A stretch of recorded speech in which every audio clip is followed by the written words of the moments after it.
Ahanmamagtada Pukning Warol Asigi Pukning Warol asi sandokchariba GTPL cable network loinana Diamond TV amadi Diamond TV Facebook Diamond TV YouTube loinana Kusem radio app to malim sinbatung sandokchari asigi thorom asigi damakta saruga bining basing na koina pijariba number 9077282001 da saruga bibaga loinana thorom asi mapung phan biu haiduna Nolukchari, loina ngasigi YouTube live streaming the library basing taram nolukchari. Goro wakuman herok. Chomlin toy pal ilang bang kabita sorok haibam. Lingsin berli bakudimak taram nolukchari.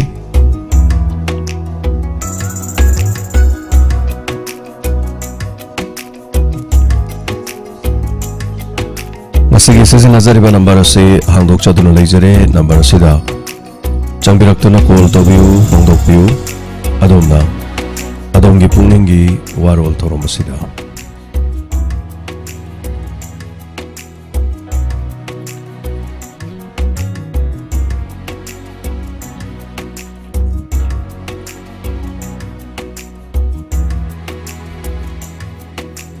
Hello. Hello, Minga Madele from IBC.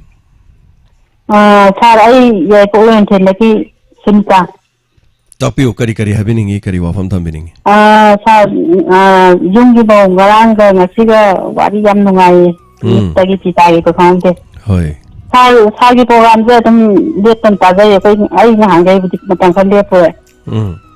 Ado sa na kano gi lada tagi isai da makong kano pasal sikelo pa ito di yam nungai jai je to. Sa nang hano ay sa begitu. Hoy. Aduh kita biar mengai sa aduh orang ngasih ke wali do. Yang mengai sa aduh mengai program matang hatan di lagi tu. Thank you. Orang inspector teh wali nungai tak piba itarin. Oh, sa aduh sambil. Thank you. Tahu cari orang inspector teh wali si yonggi mau yang na Amana imong manunggi waridu nahan makai leram bamong do dagi khajikang karino ma nawa twist malaki ba hetai hello phone tong dere iba he kurai nande dum lekai da ge hujom dana bati taram lok chale tapiyo kare happening ba ha ngarangi kano de target specta ya dokimatic azai yungi mo ngarangi part 3 do kari gumba mapuro ibana khanga amdraba Isaje BP wang khalagana BP ko khaira sige tong mapure mana khanga padagi isaje khara niam dhagre sarge spekta ya to phajari se kamai to rino sar ai motane akhoi radio dharma akhoi thaina hojupudi mayam je phone da mamada tawnare thaina di radio dharma barota dore na haraka Hoy. Hoy nagalay sharing ay da. Langan radio da maze hawde lo buka tazara bi am nungai jabi do. Adugi mawunda tawraga hawde sina isase. Adu maina tawbase yam nungai ba haitare. Aduga chap manana khansai sar khoina. Hoy. Sargi secretary Pukningi Warol andagi hamde Diamond TV gi loi bakti tazai aduga khoina comment kari karapi ba hijadraga ju. Puna makti tazari sa. Adubo kari gumbang asi kano to gadi ma gi mapuro ibana thaknai mapuro ibana kai gumba khangam da taraga di ko as sar pok chai ni heng asi adu khanga ko do yam ngai re andegi somna kanda masa thi pungul li bala pada kari mu tong dei ba hai bagi wakhan je semu thaga laga leigre hore nung dang mu nungai na tazera ge sar sajana kano tawraga Thank you. Ni raga kano tawja to yam nungai ja ba haitare. Yam nungai sar na hek tok thoro ko punamak ne loina nungai ja ba. Thank you mayam. Aduna khoi di aduna hai je radio dharma tawa gum tazari sa. Yam nungai je mayam potha biba wa ba potha ba mayam na phang baduni haijabatai kaisu na jate ai kaisu ojadi mayam thagat pase ai soi soi ta law yen ai na haijabato yam nuwaijai adubu masing thabiba haibadare ne ko koina khajiktam honajaba kharasi masing thabiba yam nuwaijai aduga chalkhoi mayam support tawbiu yam wali honajarake adubu wari sembada aina ngarang so khoi gi kakching yoja chawbana haibiram baduni ai episode chongla mukti semba ngamgadra kaina khalambadu chonga hendokre aduna 846 yogre haibadar thank you so much hobodagi ngasi go leptana tajare thank you am was habibu ko mathangi ko tabo thank you so much tagachari hona jaba kara da mayamna singthana biba haibadare adu tagachari aduga kashu thodokpa adu ada aina adu oibada kashu leite aduna hona jaba kara da masing thabi badudi yamna nungai haidare hello Mingalai phone got office. Sir, good afternoon. Good afternoon. I Palace compound the Manitombi. Have you? Kari wafam habining ma. Kari tham. Sorry, Pukano say Inspector Tayasiam Nungai has it only. Mungasi Yungi Mobi episode Sam Nungai Jay. Nungai Mandarai, 1,000 Conisa. Panjagi was say Kanoga, baby episode to go Pabung Nuga. I am Tawaita, Yam Tawaita Zagi was say, attention below no I go to. Hi. And I hit Pabung Luciam Mosnan Oibook and no more Oikiva. Next from Hajarapone. Aduga in her romantum Bramgido. I was it and a dogira and the right Ta Hogakanda. I am a cradum to Jerkisa. Sergeant Matampuna Mata Papa Pazabazabok and a Putopiratuna Adama Library Cheba Among Boy Pios, Yahatam Zeregisa. Thank you, Tagachari. Honazaraki. Aduga Tongatongan episode ke apu bongamba haibadai. Wakal changi, kokra changi. Aduga warisi haitaring rang so waroisin Amatabadi oidri. Kazik what do you like no one in out right there am Louis thank you so much Takachari Anana ma'am pulling the Warol the show may no Pobi Benny pulling the Pobi of the inspector Tianu Tigila Panina Tabiru Fondor Kanagona Columbia issue Fondor the inspector Tay the Tagalane can be Ramasuye. Hello Minga the life from IBC sir I have Tawan Dagi hello Tazi have you oh Tawan Dagi Purnimasi Tobal Karawai Digino Pakong Lag Dagi Tapu Kariwa from my winning. I know that I had that I talk about how vocal idea to pop them again putting one on this 1,000 upon. I didn't do quite that I had that some correct under the Ducal for you can like I think such a high data.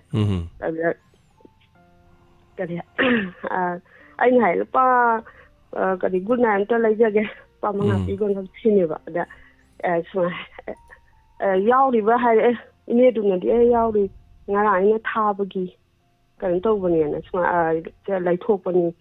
the Rongani and hide it at my yana. Nothing as a Kayano hung in Mahamaduna at the Manga Hutton like get over in high country, who's boo, Mangapi or Port Pocaride like it. The Kutsalo cinema. And Mama Kariwanda. Kayo lekay ni na naman helagi haziyo kayo lekay na puju kanana tem tapani adu mama yo hili wo chineva dege atin ta kumakan sinda ade adu kayo khara haide ba haide mai wahidu sawni wade aijo ekto mama nangana haide to ra kanda sagi kari hadare the positive ka have lumna khunjendo ai dinu khunge dagna kari da to kwanda ku chide hetta pla kwanda Nanga the water had a book. Come a little paper. Charge you, the might over the idea. Mamma Nang be hide on me why they have had to talk to the before. I mean, we danga water, I don't like Peggy. Other come to give you the come ages. Come I to give AG, Kadi Haidare, a Sagi, Sagi, why he the positive for like Wahiduga. As I write Wahi but I need to compare over there. I don't go in later, the other go and they put no talk to the ground. ꯑꯗꯨꯃꯥꯏꯅ ꯇꯧꯅ ꯐꯥꯎꯈꯤ ꯑꯅꯤꯁꯨꯕꯗꯅ ꯍꯧꯖꯤꯛꯁꯦ ꯀꯔꯤ ꯍꯥꯏꯇꯥꯔꯦ ꯍꯧꯖꯤꯛꯁꯦ ꯍꯪꯒꯥꯝꯕꯨꯗꯤ ꯈꯥꯎꯅꯔꯦꯀꯣ ꯊꯥꯔꯤꯉꯩ ꯃꯇꯝꯗ ꯅꯣꯡꯃ ꯒꯥꯔꯤꯁꯦ ꯇꯧꯔ ꯂꯥꯛꯄꯗ ꯑꯉꯥꯡ ꯃꯔꯤꯈꯛ ꯑꯩꯈꯣꯏꯒꯤ ꯂꯧꯕꯨꯛ ꯑꯣꯏ ꯇꯧꯔ ꯗꯥꯗꯨ ꯈꯨꯃꯤ ꯐꯥꯎꯗꯣꯛ ꯐꯥꯎꯖꯤꯟ ꯇꯧꯕ ꯈꯔꯕꯨꯗꯤ ꯂꯝꯍꯥꯡ ꯑꯣꯏꯔꯒꯁꯨ ꯂꯧꯕꯨꯛ ꯑꯣꯏꯔꯒꯁꯨ ꯂꯩꯕꯗꯨꯗ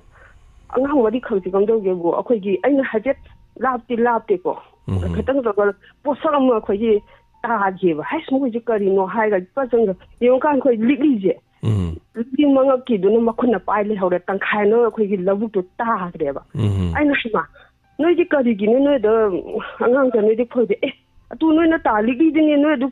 ꯀꯩꯗꯧ ꯊꯨꯒꯥꯏꯔꯤꯕ ꯑꯗꯨ ꯇꯥꯔꯤꯗꯣ ꯏꯕꯨꯡꯉꯣ ꯅꯣꯏ ꯑꯁꯤꯗ ꯍꯣꯔꯦꯟ ꯀꯨꯝꯕꯗ ꯇꯧꯔ ꯈꯣꯡ ꯏ ꯊꯣꯛꯇꯣꯏꯅꯤꯅꯦ ꯅꯣꯏꯕꯣ ꯑꯉꯥꯡꯖꯥꯅ ꯍꯥꯏꯌꯦ ꯑꯉꯥꯡ ꯏꯕꯣꯛꯁꯤ ꯏ ꯊꯣꯛꯏꯅꯤꯅꯦ ꯏꯁꯦ ꯑꯅ ꯑꯩꯅ ꯍꯥꯏꯔꯦ ꯑꯗꯒꯤ ꯑꯉꯥꯡ ꯑꯃꯅ ꯑꯃꯨꯛ ꯀꯔꯤꯕꯨ ꯅꯪ ꯉꯁꯥꯏ ꯊꯨꯒꯥꯏꯅꯣ ꯍꯥꯏ ꯅꯠꯇ꯭ꯔꯥ ꯑꯃꯨꯛ ꯍꯥꯏꯅꯔꯤꯌꯦ ꯑꯗ ꯑꯉꯥꯡ ꯑꯃꯅ ꯑꯃꯨꯛ ꯆꯣꯡꯉꯤ ꯐꯤꯕꯝꯁꯤ ꯉꯁꯥꯏ ꯊꯤꯗꯣꯏꯅꯦ ꯄꯣꯠꯁꯦ ꯃꯥꯅ ꯆꯣꯡꯉꯤꯕ ꯐꯤꯕꯝꯁꯦ ꯀꯃꯥꯏꯅꯗꯤ ꯏꯁꯤꯡ ꯃꯥꯏꯁꯤꯡꯁꯦ ꯂꯩꯅꯗ꯭ꯔꯕꯅꯤꯅ ꯑꯩꯈꯣꯏꯒꯤ ꯁꯤꯅꯦꯃꯥ ꯗ꯭ꯔꯃꯥ ꯇꯥꯏꯞꯇ ꯑꯩꯈꯣꯏꯒꯤ ꯁꯤꯅꯦꯃꯥꯗ ꯐꯠ ꯂꯥꯎꯒ ꯆꯣꯡꯕꯗꯣ ꯑꯗꯨꯃꯥꯏꯅ ꯆꯣꯡꯗꯅ ꯊꯤꯔꯦ ꯑꯣꯟꯊꯣꯔꯛꯄꯗꯣ ꯑꯃꯗꯣ ꯀꯩꯗꯧ ꯍꯥꯕꯨꯡ ꯑꯣꯏ ꯅꯥꯀꯟꯗ ꯑꯃꯨꯛ ꯑꯩꯈꯣꯏ ꯂꯤꯛꯂꯤ ꯑꯩꯈꯣꯏ ꯋꯤꯁꯀꯤ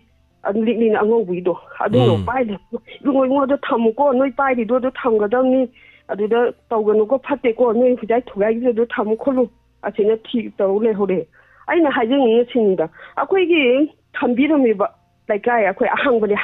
ꯍꯥꯏꯔꯒꯁꯨ ꯊꯝꯕꯤꯔꯝꯃꯤꯕ ꯄꯣꯠꯁꯛ ꯏꯕꯨꯡꯉꯣ ꯏꯕꯤ ꯄꯨꯛꯆꯦꯜ ꯆꯥꯎ ꯈꯤꯇꯪ ꯋꯥꯈꯜ ꯇꯥꯃꯤꯟꯅ ꯐꯩꯁꯤꯅꯤꯗ ꯉꯁꯥꯏꯒꯤ ꯂꯤꯛꯂꯤꯗꯨ ꯌꯦꯡꯉꯣ ꯏꯃꯤꯡ ꯃꯉꯛ ꯎꯔꯣ ꯇꯥꯒꯗꯕꯅꯦꯕ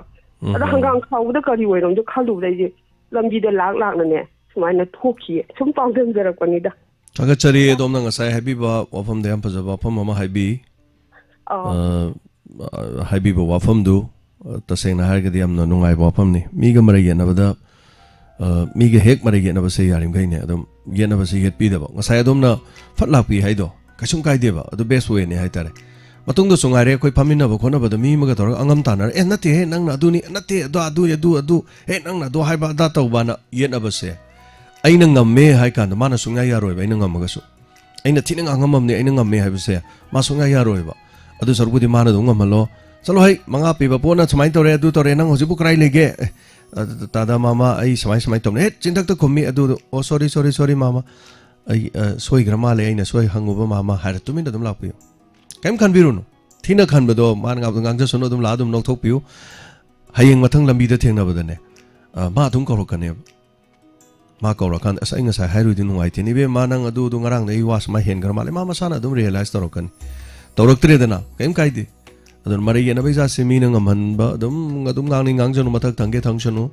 ꯑꯩꯈꯣꯏꯒꯤ ꯋꯥꯗꯤ ꯑꯩꯒꯤ ꯏꯁꯥ ꯐꯕ ꯑꯩꯒꯤ ꯁꯨꯕ ꯅꯣꯝꯕ ꯀꯟꯕ ꯑꯩꯒꯤ ꯁꯦꯜ ꯇꯥꯟꯕ ꯑꯗꯨꯒ ꯑꯩꯅ ꯉꯝꯃꯒꯗꯤ ꯃꯤꯒꯤ ꯈꯨꯗꯣꯡꯆꯥꯗꯕꯒꯤ ꯃꯇꯦꯡ ꯄꯥꯡꯕ ꯃꯁꯤ ꯈꯛꯇꯅꯤ ꯑꯗꯨꯅ ꯃꯔꯩ ꯌꯦꯠꯅꯔꯨꯔꯒ ꯑꯗꯣꯝꯅ ꯉꯝꯈꯤꯔꯦꯅ ꯈꯜꯂꯁꯦꯕ ꯅꯣꯡꯃ ꯃꯥꯅ ꯑꯃꯨꯛ ꯁꯣꯏꯗꯅꯃꯛꯀꯤ ꯑꯗꯣꯝꯗ ꯀꯔꯤꯅꯣꯝ ꯁꯤꯡꯅꯕ ꯑꯃ ꯂꯩꯈꯤꯅꯤ ꯑꯗꯣꯝꯒꯤ ꯑꯐꯕꯗ ꯃꯥꯅ ꯈꯨꯕꯥꯛ ꯈꯨꯔꯛꯑꯣꯏ ꯑꯗꯣꯝꯒꯤ ꯑꯐꯕꯗ ꯑꯗꯨꯝ ꯃꯥꯅ ꯌꯦꯡꯁꯤꯟꯕ ꯍꯧꯔꯛꯀꯅꯦꯕ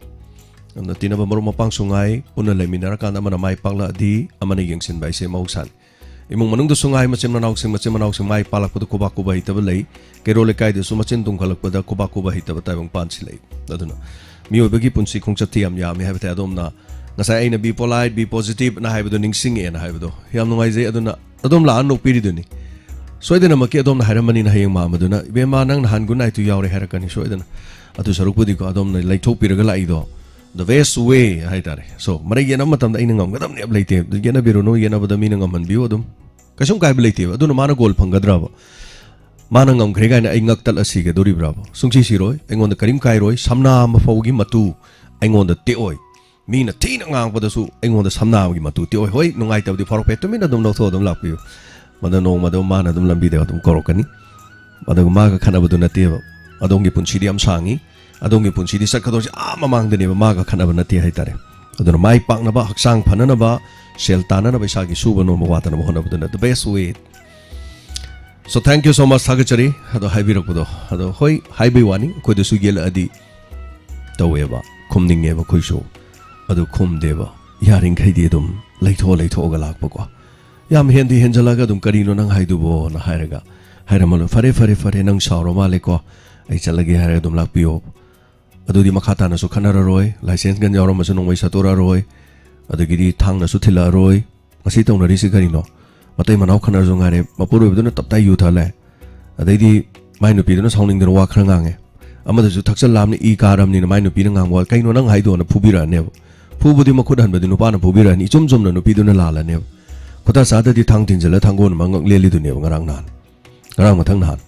aduna sigumba thabak si thok tana ba ngawre dana ngasi ngawru du di adom ngam da sungda tabira roi ba tabira roi do ba mi du da dom na kari kari gi ngangu da ge pet su pet lo roi do ba nung du da kari gi sing sai ru ga da ge adu saruk pudi adom safety oina na ba le rakal mane ing tapakan da khara thot to ba meng do ba matam ayu ngata gu man na ta ba ada moi ta mo moi pa bung sumaina to ba si bu ya bro sumaina to ba si bo masi khara hen malle masi sumai to ba ya bro hai ba kan da adom on thorok su kana na khang ni ondre ta Hello, मैं इंगम Delhi from IBC. Hello, आई खाचन जंबा मकाल क्या देगी ना? लाइश्रम विक्रम. चला हम लोग चलिए उजाव Vikram high बियो करी वापम हाई बिनिंगे करी थम बिनिंग. साइड से हाइजीन में जो की मतलब ने सम सरकार ने जो मयाम ने जो और की मतलब दामी मैती नुपिंग मयाम भी मयाम पादा हाई करा मयाम दा मयाम पादने वाले की अंगांग मशीन संगलन ने बाने सम हाई नहीं देना. अदु सम अंगांग हुमदगी हेलगदी सरकारना प्लान अमा थंबिरगदी मोयजी पैसा हाबदी पेगुम पीबी बोरगदी मयामजी अंगांगी पोपरी चांगी करे हेलकदराना जी खंजै मोय सम हजगी मतमदी अंगांग अमानि पोपदगी हेना मोय तुंगी वाकने खलगा मी अंगांग पोपगी चांगी हंदरे एबा मोयना ओके 지금부터 सरकार은 그냥 뭐이 정절 하는 거기 하겠더라. अतोप स्टेट सिंग दा दुगी नियम दु चनब स्टेट लये अंगांग मरी की मथक तपक मा पादु दे इंसेंटिव पी बहाय बदाय है अखोगी था गी तोलोप मंग नत्रसु को काना पी बहाय बदाय दमाय तो स्टेट लये अदु अनि माय पुदु जद माय तवरगदी होय होय तंग हिकलकदर खली होय अखोगी मणिपुर की सीएम न फाव हारिमनी अखोगी करी हाय तारे मचा सुरो नौरोन सी याम हल्लू गायना हाय बसु लेरिबा अदुगा अदुमाइना तवसु लेरि अदुगा अमुक अमरोमदर मु कोगी मसाज कनो हेना सोंदना ngarang na hana chabok helalum haibneba ngarang na hangina masa masing yam basing de sarkari kana ba piroina mu ai adu yam lugre amana mu ngarang sarkar gi mini hai tare minister na chabok yamalu hai asomdara mu masa mari degi heladi kana ba piroina haibum di haigim ne bako as lugre somdana mu helo hai asomdana sarkar gi kana badu chengen thauyen phangaroi hai tar di masa tu kesu yam ningaroi ba adu wa ma ga mu hangjani sa Manipur ji trail lakadore adu international phau de chatkani na ri Myanmar bo te phau gi lakyen hainari na adu ga sum koi Manipur mi chang ya Myanmar de gu ma chani me koi ge passport ha ga da kana adu yaw de jin chat pa ya ga da na ta na adu mu cha ji paisa khara ga kom thorak ka da na ta na adu Myanmar chan na bo anna ko da mu paisa me am cha tang na ga da adu passport ji sa ba da yam chumi haibiri wafam se samna haibada ko India degi Nepal changbusi Nepal ja to pali bang ne hajariba Nepal da changbuje koi visa kano sa deba koi gi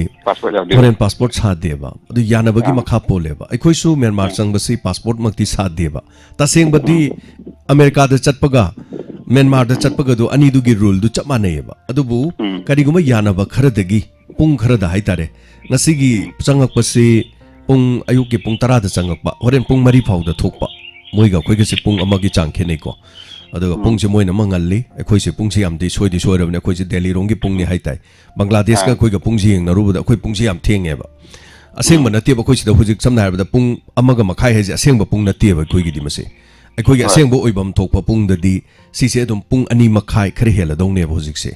adu hujik Bangladesh ki pung yeng bio Bangladesh khoi mapani wari bo ko Bangladesh aduga Mizoram yeng bio pung mana da bane aduna sumai to duna anga Mizoram de natie khoi ga mane so thagachari habiri wafam se aduna hujik makki di madu leitri adubu masi punamaksi sarakani garigum saraga edu yana bamagi makhada akoi gi Asian Transway la isi akoi Thailand da so dumaina chatpa yabagi natraga kenogum laktar ga visa sarak pa sarak ta lebi ai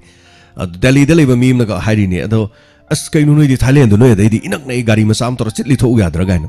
ado moi di som da gi Thailand de pai na bohona bada wa bu orim ni paisa sang ni visa sarim ni haijariba adu masil lei adu bu hoi madu gi chana bidu gi matung ina hayeng lakpa yai komthok kumjil lakpa di yai tobudu di lebak amada amada changba hai bise passport ti sada bi ati hai tare Thank you so much. Takachari habirokpa sigida maduga. Inak nangna aikoi somdagi yone Thailand, Cambodia, Laos, sondeleri ba Vietnam. Chatpa yaba lam ngaktani. Aikoi na sidai chatpa che Delhi, Mumbai, adu ada adom da chatpa da legre. Tawagi diko. Aikoi ka su chinjak manaba haitare. Adom Vietnam da chatlaba. Vietnam gi market sida chatlakanda moigi hotel sing haitare. Hoi phangi Chinese food, adugi Asian food, atai phangi India gi su India macha me hamadu na famba lei me hama. South India gi su tandoori adu ada moigi tawu me ham semba me ham lei. Adu raga su haitare chinjak si moigi imung amada baku Vietnam gi imung amda thung taragadi. Vietnam gi imung sida chari ba chinjak adagi kano sing ja khoi gi yamana ba. Not only kano khatana te Vietnam khatana te Laos, Cambodia, Indonesia lady me ham sing si haitai. Asian sing je khoi chinjak yamani aduga ay ham steam dorga yam chagan ba. Ane khoi gi maithai phurup se ju hanadi khoi si Marek mahau thok pachi charam de khoi sumoy ga chinjak ya manaram mane khoi India da pullu ba matung dagi khoi gi kari hai tare thau nang lauba du masala gi thabak se khoi yauksan ki bane aduna madu dagi khoi gi furup se chahi humudra matpu mobudra ne hingam badu hauji humpu manga humudra ne hingjal se kari gino khoi punsi marel khoi gi haksang siga khoi ga chana da ba chinjak mong da chabana ni hai base akhang ahina loina ma khojik se masi wafam si thambiri hai tare hello ming amadi lai from hai bise anyway call se thambi kre call lapiram baduga mathangi caller da khudong saba pijari caller singna tharom se sorug ya bibada tanja se lobiraga call to biya gani hello mingalai fonga habisi sa se puning warol ni ko hoi puning warol sa ai kanwani mo nambon dagi ne mungjing dagi takhilamon kanan bla sa ha ma taw jara ko ne ai ha ma phangjabani sa gi ne puning warol ji no da toning da le ne ba do ngasi di phangjare ha ma taw busda sa gi inspector taya puning warol ai num ti gi talchari sa adagi sa gi kano do isai do hoi kanogi isai do ai tawa yauna yening hulak le do ai ti hanjan hanjan sakman da na yum da sa no da isai sakna numit da ai sakjara ke ba ko sa ai hodi ha man ne pa pa khale ba ngasi pass ne ba aduga ngachi sa ngarang gi kanogi inspector lo raga kano nungi muti sakpodo asai madu ta da pi se ta da ne china taw je ba ko sa do ai matung da ne ai wa haning madi yam lai jai ko na tan haijara ge ngasi de ha ban ni da ne ai thamjarage no so ai na la me ba ko sa adu la me de happy dan sa je puning waran ta hori hadana ne ai je sar unarak tre ba ko saroi medang imana ne no ba un su pi de ba ko sa aduga nimla na di phangi chai ba ana nimla I no ma la ge ai ka sing putang chalu ki ke dana ne chale ba sa o fare adu sa ai no ma lak charage thamjarage nasi na ha mani thank you so much thank you tame Tagachari Sorgya Birakpa aduga Memsa Sagol se madam na hange ke dorum no yam kuini yaubi de live se ngasi di live yaubi ba ure madam Memsa Sagol sem punji sangani aina ngarang khalle aina live sum yarom ba mi de yaud ba se marom ta sum ningsing ko yawe kadi tawraja no kaina khanbada ngarang se Memsa Sagol se madam aina khalle hai tare live yam yarom ba mi se yarok ta ba na ba yek pa yawraja la kaina khalle aikoina thorom ta umatam da di nongta inau james tu naraja la khalam da bzu yai ko ado khoina khanjari se kari no imung manung da sum nungti gi yaudu no leirabadu yaurok ta matam da naraja la gaina ina ngarang khalle du ngasi yaubi re ise kamai to buja no ngasi di thogle hai tare live chart ta do punchi nung sang do male ningsingling e da palling e da tholok pa se punchi sangi hai ni hello minga ma delai phom hai bi se Oh, sorry, I told you, I say, let me know in the living room. Tapi obin la kaya happening ba? Ahamada, sorry, tigi, mayano sa happy kare ko. Hoi. Taya inspector do sa. Mari ay su hanjin ta, nung tigi tayo ba suti tade. Amuk ta ba kano pian da ba hay tare ko sa. Aduga huji hay ba isay sing do sa. Adu Pukning je tabi am nusiba wakhan de amna kari hai tare sa gi khonjen de aduga ne sa na ama su saktai ne adudi pa ki thadorak tare ba akoi gi ai whatsapp ta budi check tora thamme ima gi saktam ukidaba kuire amu hana uraroi na sa na ma to sakpato hoi as maduma ga ne sa thamu ji kai ja ne pi jara ta ba ja ne madu ta ba ꯑꯗꯨꯒꯅꯦ ꯁꯥꯔ ꯑꯩ number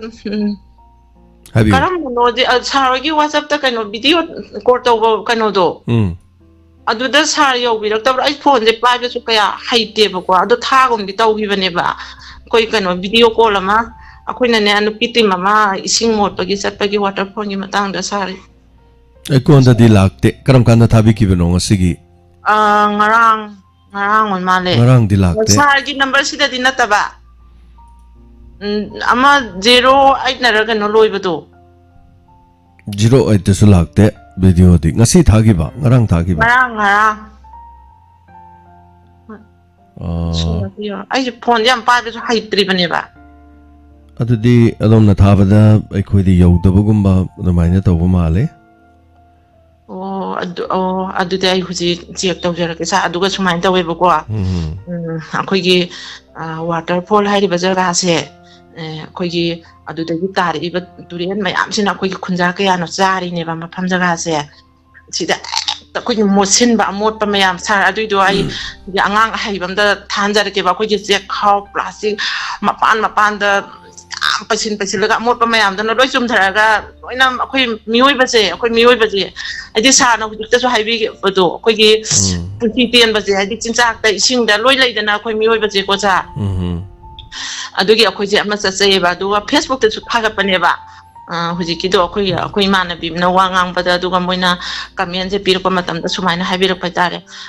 ꯌꯥꯝ ꯅꯨꯡꯉꯥꯏꯖꯗꯕ ꯋꯥꯐꯝ ꯑꯃ ꯁꯥꯔ ꯁꯦꯡꯗꯣꯛꯆꯒꯦ ꯈꯤꯇꯪꯗꯤ ꯑꯩ ꯃꯇꯝꯁꯦ ꯀꯩꯅꯣ ꯇꯧꯒꯗ꯭ꯔꯥ ꯑꯩꯈꯣꯏ ꯂꯝ ꯀꯣꯏꯐꯝ ꯁꯨꯝ ꯀꯩꯅꯣ ꯁꯦꯝꯕꯗꯣ ꯍꯥꯡꯕꯗோ ꯃꯐꯝꯁꯤꯗ ꯆꯠꯄꯁꯤꯗ ꯑꯗꯨꯝ ꯃꯣꯠꯁꯤꯜꯂꯝꯕꯤꯒꯅꯣ ꯑꯗꯨꯝ ꯃꯣꯠꯁꯤꯜꯂꯝꯕ ꯑꯗꯣ ꯎꯠ ꯑꯥꯔꯠ ꯍꯥꯏꯅ ꯑꯃ ꯂꯩꯌꯦ ꯑꯩꯈꯣꯏꯒꯤ ꯁꯤꯗ ꯆꯠꯄ ꯃꯇꯝꯁꯤꯗ ꯑꯩꯈꯣই ꯑꯃꯅ ꯅꯨꯄꯤ ꯑꯃꯅ ꯁꯨꯝ ꯐꯥꯒꯤ ꯑꯣꯏ ꯀꯔꯤ ꯑꯣꯏ ꯂꯨꯄꯥ 500ꯗꯪ ꯍꯥꯞꯄꯣ ꯍꯥꯏꯔꯨꯔꯕ꯭ꯔꯥ ꯈꯪꯗꯦ ꯑꯩꯁꯨ ꯇꯥꯍꯧꯗ꯭ꯔꯦꯕ ꯑꯗꯨꯒꯗꯤ ꯂꯨꯄꯥ 500ꯁꯦ ꯄꯤꯔꯛꯄ ꯃꯥꯜꯂꯦ ꯀꯣꯟꯅ ꯈꯪꯅꯔꯛꯀꯗꯣꯏꯅꯦ ꯑꯗꯨꯒꯗꯤ ꯃꯣꯏ ꯐꯦꯁꯕꯨꯛꯁꯤꯗ ꯁꯨꯃꯥꯏꯅ ꯍꯥꯏꯔꯛꯑꯕ ꯂꯨꯄꯥ 500ꯅ ꯌꯥꯕꯅꯤꯅ ꯑꯗꯨꯃꯥꯏꯅ ꯊꯥꯒꯠꯂꯕ ꯍꯥꯏꯇꯥꯔꯦ ꯀꯃꯦꯟ ꯄꯤꯔꯛꯄ ꯍꯥꯏꯇꯥꯔꯦ ꯑꯩꯅ ꯊꯥꯒꯠꯂꯨꯕꯗꯨꯗ ꯑꯗꯨꯏꯗꯨꯅ ꯑꯩꯈꯣꯏꯒꯤ ꯃꯊꯣꯡ ꯃꯔꯣꯡ ꯈꯪꯗꯅ ꯑꯗꯨꯃꯥꯏꯅ ꯇꯧꯕꯤꯕꯗꯣ ꯅꯨꯡꯉꯥꯏꯇꯦ ꯑꯗꯒꯤ ꯍꯥꯏꯔꯨꯔꯤꯕ ꯀꯩꯅꯣꯗꯨꯁꯨ ꯂꯥꯜꯂꯤꯅꯦꯕꯀꯣ ꯑꯩꯈꯣꯏ ꯄꯩꯁꯥ ꯈꯥꯏꯕ ꯆꯠꯄꯗꯤ ꯅꯠꯇꯦꯕ ꯇꯁꯦꯡꯅ ꯑꯩꯈꯣꯏ ꯄꯩꯁꯥ ꯁꯨꯡꯈꯥꯏ ꯈꯥꯏꯗꯦꯕ ꯍꯣꯏ ꯑꯩꯈꯣꯏꯅ ꯁꯨꯝ ꯆꯠꯄꯗꯨꯗ ꯃꯣꯏ ꯅꯨꯡꯁꯤꯕꯤꯕ ꯑꯍꯜ ꯂꯃꯟꯁꯤꯡꯅ ꯊꯦꯡꯅꯕꯗ ꯅꯣꯏ ꯃꯤꯊꯥꯏ ꯑꯃ ꯆꯥꯎ ꯆꯥ ꯑꯃ ꯊꯛ ꯑꯣꯏꯅꯗꯤ ꯁꯥꯔ ꯑꯩꯈꯣꯏꯗ ꯄꯤꯕꯤꯔꯛꯄꯗꯤ ꯌꯥꯎꯋꯦꯕꯀꯣ ꯑꯗꯨꯒ ꯑꯩꯈꯣꯏꯅ ꯂꯨꯄꯥꯁꯤꯃ ꯑꯩꯈꯣꯏ ꯆꯥꯝꯃꯗꯣ ꯄꯤꯕꯤꯌꯨ ꯂꯨꯄꯥ 500ꯗꯣ ꯍꯥꯞꯄꯤꯌꯨ ꯑꯩꯈꯣꯏꯒꯤ ꯀꯩꯅꯣꯁꯤꯗ ꯑꯩꯈꯣꯏ ꯈꯥꯏꯖꯔꯨꯕꯗꯤ ꯂꯩꯇꯦꯕꯀꯣ ꯁꯥꯔ ꯁꯤꯗ ꯄꯨꯛꯅꯤꯡꯒꯤ ꯋꯥꯔꯣꯜꯁꯤꯗ ꯁꯥꯔ ꯑꯩ ꯁꯦꯡꯗꯣꯛꯆꯔꯛꯄꯅꯦ ꯌꯥꯝ ꯅꯨꯡꯉꯥꯏꯇꯗꯅ ꯐꯦꯁꯕꯨꯛꯇ ꯃꯌꯥꯝꯅ ꯀꯣꯃꯦꯟ ꯄꯤꯔꯛꯄꯗ ꯅꯨꯡꯉꯥꯏꯇꯕ ꯌꯥꯎꯕꯒꯤꯔꯣ ꯍꯥꯏꯕꯤꯔꯤꯁꯦ ꯍꯣꯏ ꯁꯥꯔ ꯑꯗꯨ ꯀꯩꯝ ꯈꯟꯕꯤꯔꯨꯅꯨꯗ ꯐꯦꯁꯕꯨꯛꯇꯅꯦ ꯐꯦꯁꯕꯨꯛꯇ ꯑꯗꯣꯝꯅ ꯚꯤꯗꯤꯑꯣ ꯊꯥꯒꯠꯀꯦꯅ ꯈꯜꯂꯕ ꯚꯤꯗꯤꯑꯣ ꯊꯥꯒꯠꯂꯕ ꯚꯤꯗꯤꯑꯣꯗꯨ ꯎꯔꯀꯥꯟꯗꯅꯦ ꯑꯩꯈꯣꯏꯒꯤ ꯇꯥꯕꯤꯕ ꯌꯦꯡꯕꯤꯕ ꯍꯥꯏꯇꯥꯔꯦ ꯆꯤꯟꯅꯥꯎꯁꯤꯡ ꯁꯤꯒꯤ ꯃꯔꯛꯇ ꯑꯩꯈꯣꯏꯒꯤ ꯃꯤ ꯌꯥꯝ ꯂꯩ ꯍꯥꯏꯇꯥꯔꯦ ꯑꯗꯨ ꯃꯈꯣꯏꯒꯤꯗꯤ ꯃꯣꯏꯒꯤꯗꯤ ꯃꯊꯧ ꯑꯣꯏꯅ ꯇꯧꯖꯔꯤꯅꯤ ꯑꯗꯨ ꯇꯥꯕꯤꯔꯨꯅꯨꯗ ꯑꯗꯨꯝ ꯌꯥꯎꯔꯛꯑꯁꯨꯅꯦ ꯄꯨꯠꯅꯅ ꯃꯨꯠꯊꯠꯄꯤꯈꯣꯕ ꯑꯗꯨ ꯁꯨꯝ ꯎ ꯂꯩꯗꯤ ꯑꯗꯨꯝ ꯅꯨꯡꯉꯥꯏꯇ꯭ꯔꯦꯅ ꯑꯗꯨ ꯃꯨꯠꯊꯠꯄ ꯌꯥꯕꯒꯤ ꯃꯥꯅ ꯍꯥꯏꯔꯛꯏꯗꯣ ꯃꯌꯥꯝꯗ ꯎꯍꯟꯗꯕ ꯌꯥꯕꯒꯤ ꯑꯗꯣꯝꯒꯤ ꯁꯣꯗꯣ ꯑꯗꯣꯝꯗ ꯌꯥꯎꯕꯅꯦꯕ ꯄꯨꯠꯅꯅ ꯃꯨꯠꯊꯠꯈꯣꯕ ꯑꯗꯣꯝꯗꯅꯦ ꯕꯤꯃꯣꯂꯥ ꯄꯛꯇꯦ ꯄꯛꯇꯕꯤꯅ ꯍꯥꯏꯔꯁꯨꯅꯦ ꯊꯣꯛ ꯃꯨꯠꯊꯠꯈꯣꯕ ꯀꯩꯗꯧꯒꯦ ꯑꯗꯨ ꯍꯥꯏꯔꯛꯄꯗꯨꯅ ꯃꯥꯗꯤ ꯅꯨꯡꯉꯥꯏꯖꯩꯅꯦꯕ ꯄꯛꯇꯕꯤ ꯄꯛꯇꯦꯍꯦ ꯑꯁ ꯅꯪ ꯁꯤ ꯌꯦꯡꯅꯤꯡꯗꯦꯍꯦ ꯍꯥꯏꯔꯛꯄꯗꯣ ꯑꯩꯒꯤ ꯃꯤꯍꯨꯟꯗ ꯇꯤꯡ ꯇꯤꯡ ꯇꯤꯡ ꯇꯤꯡ ꯇꯤꯡ ꯇꯤꯡ ꯂꯥꯎꯗꯣꯏꯅꯦ ꯑꯗꯨꯅꯦ ꯃꯥ ꯅꯨꯡꯉꯥꯏꯖꯩꯗꯤ ꯑꯗꯨ ꯁꯔꯨꯛꯄꯨꯗꯤ ꯑꯗꯩ ꯑꯗꯣꯝꯅ ꯑꯃꯨꯛ ꯆꯤꯟ ꯈꯨꯝꯃꯨꯅꯦꯕ ꯃꯥ ꯑꯃꯨꯛ ꯈꯨꯝꯃꯛꯀꯅꯦꯕ ꯑꯗꯨꯝ ꯈꯨꯝꯃꯛꯀꯅꯦꯕ ꯑꯗꯩꯗꯤ ꯑꯗꯣꯝꯅ ꯇꯧꯕ ꯌꯥꯏꯕ ꯁꯥꯏꯕꯔꯗ ꯆꯠꯂꯒ ꯑꯗꯣꯝꯅ ꯃꯥꯒꯤ ꯅꯝꯕꯔꯗꯨ ꯄꯤꯔꯀꯥꯟꯗ ꯁꯤ ꯃꯤꯁꯦ ꯐꯥꯕꯤꯌꯣ ꯃꯥꯏ ꯃꯊꯛꯇ ꯀꯦꯁ ꯑꯃ ꯄꯥꯟꯕꯤꯌꯣ ꯑꯗꯨ ꯃꯥꯅ ꯑꯩꯉꯣꯟꯗ ꯍꯦꯔꯥꯁꯃꯦꯟ ꯄꯤꯔꯦ ꯁꯥꯏꯕꯔ ꯕꯨꯂꯤꯡ ꯇꯧꯋꯦ ꯄꯦꯆꯔ ꯇꯧꯋꯦ ꯃꯥꯅ ꯁꯤꯅ IT Act ꯀꯤ ꯃꯇꯨꯡ ꯏꯟꯅ IPCꯒꯤ ꯁꯦꯛꯁꯟ 166 ꯀꯤ ꯃꯇꯨꯡ ꯏꯟꯅ ꯃꯉꯣꯟꯗ ꯆꯩꯔꯥꯛ ꯄꯤꯕꯤꯌꯣ ꯍꯥꯏꯕ ꯌꯥꯏꯕ ꯃꯥ ꯀꯧꯔ ꯀꯔꯤꯒꯤꯅꯣ ꯅꯪ ꯁꯤ ꯍꯥꯏꯔꯤꯁꯤ ꯀꯥꯏꯅ ꯇꯧꯕ ꯌꯥꯏꯕꯀꯣ ꯄꯨꯝꯅꯃꯛ ꯀꯔꯤꯒꯨꯝꯕ ꯌꯥꯝ ꯁꯣꯛ ꯇꯥꯔꯒꯗꯤ ꯑꯗꯨ ꯀꯥ ꯍꯦꯟꯅ ꯁꯨꯝ ꯁꯣꯛꯇꯕ ꯑꯣꯏꯔꯗꯤꯀꯣ ꯄꯨꯠ ꯃꯨꯠꯊꯠꯄꯤꯀꯣ ꯑꯩꯈꯣꯏꯁꯨ ꯑꯗꯨꯝ ꯌꯥꯎꯏ ꯑꯩꯈꯣꯏ ꯇꯧꯔꯛꯄ ꯀꯥꯟꯗꯀꯣ ꯆꯍꯤ ꯃꯌꯥꯝꯒꯤ ꯊꯧꯒꯜ ꯇꯧꯖꯔꯛꯏꯁꯤ ꯆꯍꯤ 3 ꯈꯔ ꯍꯦꯟꯖꯔꯦ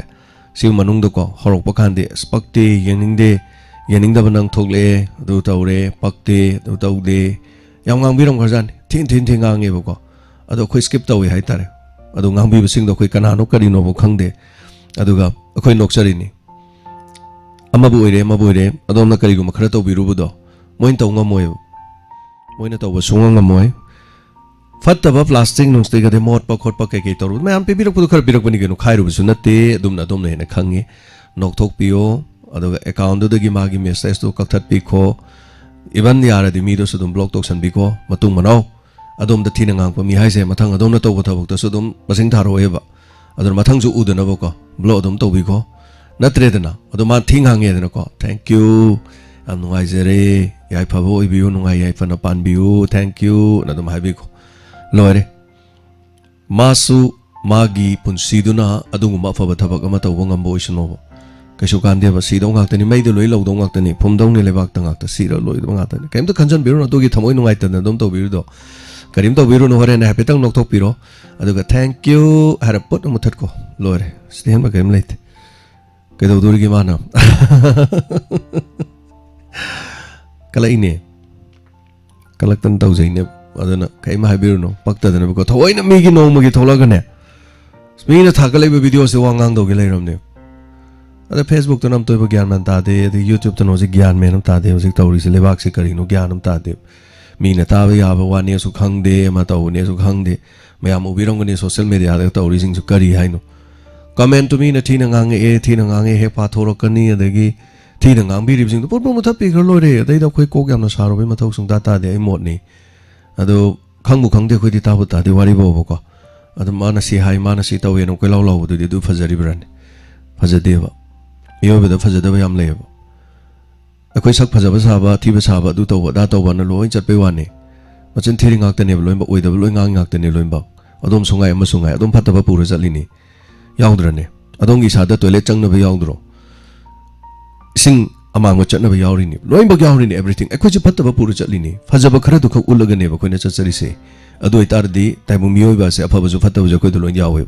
nungsi ba ju koi de yawi apa ma su koi de yawi ka thok ba su koi de yawi ngakpi ba hi ba su koi de yawi mi bu nungsi ba su koi de yawi so let's forgive and forget haizen be polite and positive aina matam pano ta haije sida yana haningai leitio and chumna khanba chumna ngangba chumna tawba chumna chaba phana uba haiba se mioi ba gi athoi ba dharma ni aduna mase koi gi religion na mani haiba tai yam seng harga di ai gi lining haiba du da thoi bani aduga haining ba ja sunu dongning ba tawsa sunu isa da fatta ba isu yauri ni nongan ba da loina washroom changi ngakta ni aina chatli se fatta ba pura dum chatli ni aduna aigi sa da loina mak yawi nungai ba yawi apa ma nungsi ba kalak ba loina yawi noma da fatta ba wakhan chamara khali afa ba wakhan ju chamara khali afa afa ba du khalaga tawra chatli ne so that thank you so much thaga jari hanana hello me ngama delai from ibc hello sir good afternoon bilamai bila saya nonta hajage to wa faza faza wafum ya man sai de ha mun ta ne faza o hay ma yaw gre sa ko nin sing phana hay ra sing chu pe thoro ha ba do adu faza na ngon da chama gra ba faza ba hay ta sa adu ga mana thagi thorong khudi ma pi angang sing na imai ben sing na hen na thru ya bi ba hay ta re ba pa da gi ni pi ni hen ban ne ba sa gi thorom thru thawa yaw na ta ba je aduna moina tumini waron sida mogi khanja haiba nupina bu kari leba ki isu pukhala kani samna ha ba ko hajada bagi ne ba amagi thamoi di tholok aseng ro hai ispege tayai khajai adu khajai haiba khatana tana khoi isamak chumangai re apu leba ki isu yam lei je khang ba ju puthong ngang hajade hajari bi tha ko asi ma da thare adu haiba pa mayam yauri mo nu pukhala ko ko sum thawai yam ta jari ta di thagat ta ba si da karin da sana ahen kai na khan ba to bi ga no koina harao di ai se mayam punari se nang phajai nang adu to wai nang puni se ya na phawa lai tresa adu ga sagi amma an thoi nu phone to re je ai ning wa ma lai ba gi ne sagi isai he ngangi se ke aroi ba isai aroi ba tha ba do adu de sana sagi de song ma thai da na he adu sagi lila gi isai oi ba ba hoi adu isai do ai hana ha ma adum hanjan tai nu ha ma sum ta ba sum ka hina phajaram de ba sum phajara ga su magi isai du gi mai to mun ta salu da ba hai tare ko adu ai ngang di a phada na ta re ba isai je yam na phaja ba isai oi le me ba yam na ta kin de ai di ngau ni ko ga ta isai di mari manga ra kha ga atani ithu thame ba isai je ne ko magi ultra de ai na khwai di yam na ti ngau di isai di ultra de ga da wai da hai ga lak le roi ni punchi se ani ra to bo ta amung tang ko pa mi oi bani siraga loi ra ba ma pung ni ꯑꯁꯤ ꯃꯇꯥꯡꯁꯦ ꯌꯥꯝ ꯅꯨꯡꯁꯤꯕ ꯉꯥꯎꯖꯕ ꯃꯇꯥꯡ ꯑꯣꯏꯕ ꯏꯁꯩ ꯁꯔꯅ ꯁꯛꯄꯒꯤ ꯈꯣꯟꯊꯣꯛ ꯀꯩꯀꯥꯗꯣ ꯌꯥꯝ ꯆꯥꯟꯅꯩꯕ ꯁꯥꯔ ꯑꯁꯤ ꯏꯁꯩꯁꯤ ꯃꯩ ꯄꯨꯔꯥ ꯉꯥꯎꯔꯦ ꯅꯍꯥꯟꯗꯩ ꯇꯥꯕꯗꯒꯤ ꯊꯥꯒꯠꯆꯔꯤ ꯕꯤꯂꯥ ꯌꯥꯝ ꯅꯨꯡꯉꯥꯏꯖꯩꯀꯣ ꯑꯗꯨ ꯁꯥꯔ ꯑꯃ ꯑꯔꯣꯏꯕ ꯑꯣꯏꯅ ꯁꯥꯔ ꯑꯩꯒꯤ ꯃꯤꯡꯁꯦ ꯑꯩꯒꯤ ꯁꯥꯔꯇꯤꯐꯤꯀꯦꯠ ꯅꯦꯝꯗ ꯕꯤꯂꯥꯁꯤꯅꯤꯅ ꯂꯩꯕꯅꯦꯕꯀꯣ ꯑꯗꯣ ꯑꯩꯗꯤ ꯕꯤꯂꯥꯁꯤꯅꯤꯁꯦ ꯀꯅꯥꯝ ꯀꯧꯅꯗꯕꯅꯦꯕ ꯑꯩꯅꯁꯨ ꯄꯥꯝꯖꯗꯕ ꯃꯤꯡ ꯑꯣꯏꯕꯒꯤ ꯑꯩꯅ ꯕꯤꯂꯥꯅ ꯆꯠꯈꯤꯕꯅꯦ ꯕꯤꯂꯥꯁꯤꯅꯤ ꯀꯧꯕꯁꯦ ꯌꯥꯝ ꯍꯩꯅꯗꯕ ꯍꯥꯏꯇꯥꯔꯦ ꯑꯗꯨ ꯃꯌꯥꯝꯗ ꯑꯝꯇ ꯍꯥꯏꯔꯛꯀꯅꯣ ꯍꯥꯏꯕꯅꯦ ꯑꯗꯨꯒꯤ ꯃꯤꯡꯗꯣ ꯑꯩ ꯕꯤꯂꯥꯅ ꯂꯣꯏ ꯆꯠꯄꯅꯦ ꯍꯥꯏꯕ ꯄꯨꯝꯅꯃꯛꯇ ꯍꯣꯏ ꯑꯗꯨꯅꯅꯦ ꯑꯩꯅ ꯃꯔꯛꯇ ꯕꯤꯂꯥꯁꯤꯅꯤꯅ ꯍꯥꯏꯗꯣ ꯑꯗꯨꯅꯅꯦ ꯑꯩꯒꯤ ꯐꯣꯟ ꯂꯧꯕꯗ ꯐꯣꯟꯒꯤ ꯃꯤꯡ ꯀꯩꯅꯣ ꯇꯧꯕꯗ ꯕꯤꯂꯥꯁꯤꯅꯤꯅ ꯍꯥꯞꯆꯤꯟꯈ꯭ꯔꯦꯕ ꯑꯩꯈꯣꯏ ꯅꯨꯄꯥꯅ aduna nahakki phone ji tholkuda bilasini na to e aduna ne aina na bila kaubaduda ahamada aina ma ji bila ji kaino khangdre aina bilasini thokpani na aina masi bilasini kaubo iram tai na kaubani da adu ya ko da tholamba ming ne ba ai certificate ne da yawo ming ne ba ko ai khwai ji ne da ba ming ne ba ya de adu khalunu sum ming di sana ko sum khanja bai wani mina masa khangna magi adu mi puna manga tu bila hai na loina khangbane ba ai gi hoi adu ko ta hai khayam nungai je ke ki tayai ngara gi do phaja ba heman bagi mayam ek ho pudi se ge phaja expect ya phaja hai do ya phaja bagi ni ko sa mamang na phaja gi mayam do akomba da phaja ba mu masi mu phaja jara phaja ba mayam khambang khangde do du ni tawi sa thank you bila thagachari am ngai je hoi sal se sing nei shu pokat padi karai de jaruni Hejada banina khara sigum makara pukacha bahai batai. Thank you so much. Thagachare duga inau haigadra yam haigadra. Inau haitare ne. Somendro thodam yam si wakal inau da no robon takpire. Somendro miyoi bani aduna ai nungai te aina sideda kappaga keno taru ya ponte da. Sideda thola ga aina pukning gi waro ne na kappaga pukning warol taru ya ponte aduna miyoi bani ai gi sowa ba loina lei. Aduga aina haijaba duni owa ba dudi thamoi da thamoi manung da lei bani phumjalaga aduga maithung da karigum matam da hoi nokning da basudum yawi aduga inau da no bui wafam de leite kana gumna dum haibe yawi nungai mandana awa ba masak khang da mana lei basudum kana na u basud yawi ponita aduna ai gi di thongni haiba tai so ai thola kan des de ai kap tore maru pesa thaninga leite sida kap di ha na ti haijariba atta sena di na hoi me amna khangbi dau di ai anaba mi amani aduga thamada lupa lising tramari tramga gi hidakuli char hingba mi mani aduna hingi mase ai corona dagi haibatai khre henjan gre aduna corona na pibi bo khudol haibatai corona su miam gi thogol tobada seba tobada yum dagi tholokpada na ki bana bani aduna corona su picnic ki corona du na train narisna ICU gi corona du oikiba aduna mayam masigi macha mayam sin na ba haibatai adu khalurabadi dum ana bai wari saro de dum wanda ge dawi itanda ko da ai si lebak myam gi thogol to busing am roidra ningam makhrasi toroga dum loi khradra da aina saramba mafam sina kanana lehoni ifan ai yengi ni faklang da aina theliba mai kot pham camera gi nambam light gi du ge da gi jack thenbam nongmadi soidan lehoni ai di satkhini mafam sina kamai ta hobo gain kai matam da puning yam sondarak pusu yawi adubu kaim kan da so kai su khalak tab su yawi da ngayok chapu ma da leiba nga ni mapuna tap na thumjalaga tapar pop na thoma hala jaidan adu ne na sum khalak pasu dum yawi aduga jobi ho amawere hinglingai mikup adu faw batai bu mapuna pibi badudi hai batai aduga anabana laksilak matam dadi aina kaninge haidana miyam na kaninge haidana kaisu kan mangamoi nasigi medical science na awang thakta chokhalaba su kan mangam da banaba miyamale aduna hinglingai matam dani aduna karigumba kharadi tawjaramge haidana miyam punama ko hona jarise aduna aina nokpa aina kappa madu thodo pengonda leite ada aigidi thongni aina fatra su mayam da phaba wa haiba tai aina chara hela su mayam chara hendana bhona batai aduna aina waraga su mayam awaba da mateng pangna bhona batai masi tai bu miyoi bugi machatni haijege thank you so much hello minga madu life from IBC Yambur Sir James nanau san khaibam ngasi maski 28 punging waronda nanau ngasi amu phone dawjare ji yambana haksang ngamdana aduga mayam gidamangta ne haidana katholaga aduga tawriba caller sing gidamangta su yambana encouragement natraga makoi singda akogi supplement tawjaba any waron mo pukhlaku matamda matu yamna tabada nanau gi side tagi habtare yamna satisfy goise yamba aduga yambagi tawru thabak ꯑꯗꯨꯒ ꯍꯧꯖꯤꯛ ꯏꯃꯥ ꯏꯌꯥꯝꯕꯒꯤ ꯅꯨꯡꯉꯥꯏꯇꯕ ꯍꯛꯆꯥꯡꯒꯤ ꯄ꯭ꯔꯣꯕ꯭ꯂꯦꯝꯁꯤꯡꯗꯣ ꯑꯗꯨꯁꯨ ꯑꯃꯨꯛꯇꯗꯤꯀꯣ ꯌꯥꯝꯅ ꯐꯍꯟꯅꯤꯡꯕ ꯍꯥꯏꯇꯥꯔꯦ ꯅꯅꯥꯎꯅꯀꯣ ꯑꯗꯨꯇꯪ ꯐꯖꯅ ꯐꯔꯒꯗꯤ ꯏꯌꯥꯝꯕ ꯑꯩꯈꯣꯏ ꯀꯩ ꯍꯥꯏꯇꯥꯔꯦ ꯑꯩ ꯏꯁꯥꯃꯛꯇꯀꯣ ꯀꯩꯅꯣ ꯑꯩꯈꯣꯏꯒꯤ ꯑꯄꯟꯕ ꯄꯤꯔꯝꯕ ꯄꯨꯝꯅꯃꯛꯁꯦ ꯄꯨꯔꯥ ꯀꯩ ꯍꯥꯏꯇꯥꯔꯦ ꯄꯨꯔꯥ ꯇꯣꯇꯦꯜꯂꯤ ꯀ꯭ꯂꯤꯌꯔ ꯑꯣꯏꯕꯒ ꯆꯞ ꯃꯥꯟꯅꯒꯦ ꯍꯥꯏꯅꯁꯨꯀꯣ ꯑꯗꯨꯃꯁꯨ ꯊꯝꯖꯒꯦ ꯏꯌꯥꯝꯕ ꯀꯔꯤꯒꯤꯅꯣ ꯍꯥꯏꯕꯗꯤ ꯏꯌꯥꯝꯕꯒꯤ ꯄꯨꯛꯅꯤꯡꯒꯤ ꯋꯥꯔꯣꯜ ꯂꯩꯕꯤꯔꯝꯃꯤꯕ ꯉꯁꯤ ꯂꯩꯕꯤꯔꯝꯃꯤꯕ ꯃꯁꯤꯗꯒꯤ ꯅꯅꯥꯎꯒꯤ ꯁꯥꯏꯠꯇꯒꯤꯁꯨ ꯉꯁꯤ ꯐꯣꯡꯗꯣꯛꯆꯕ ꯃꯌꯥꯝ ꯑꯃ ꯐꯪꯖꯕꯗꯒꯤ ꯂꯣꯏꯅꯅ ngasi akhoi gi lamsang site ju ai bu yam thirak pu yam yaure chan khaibam si kanano haidana aju ngasi pumna mukse yambagi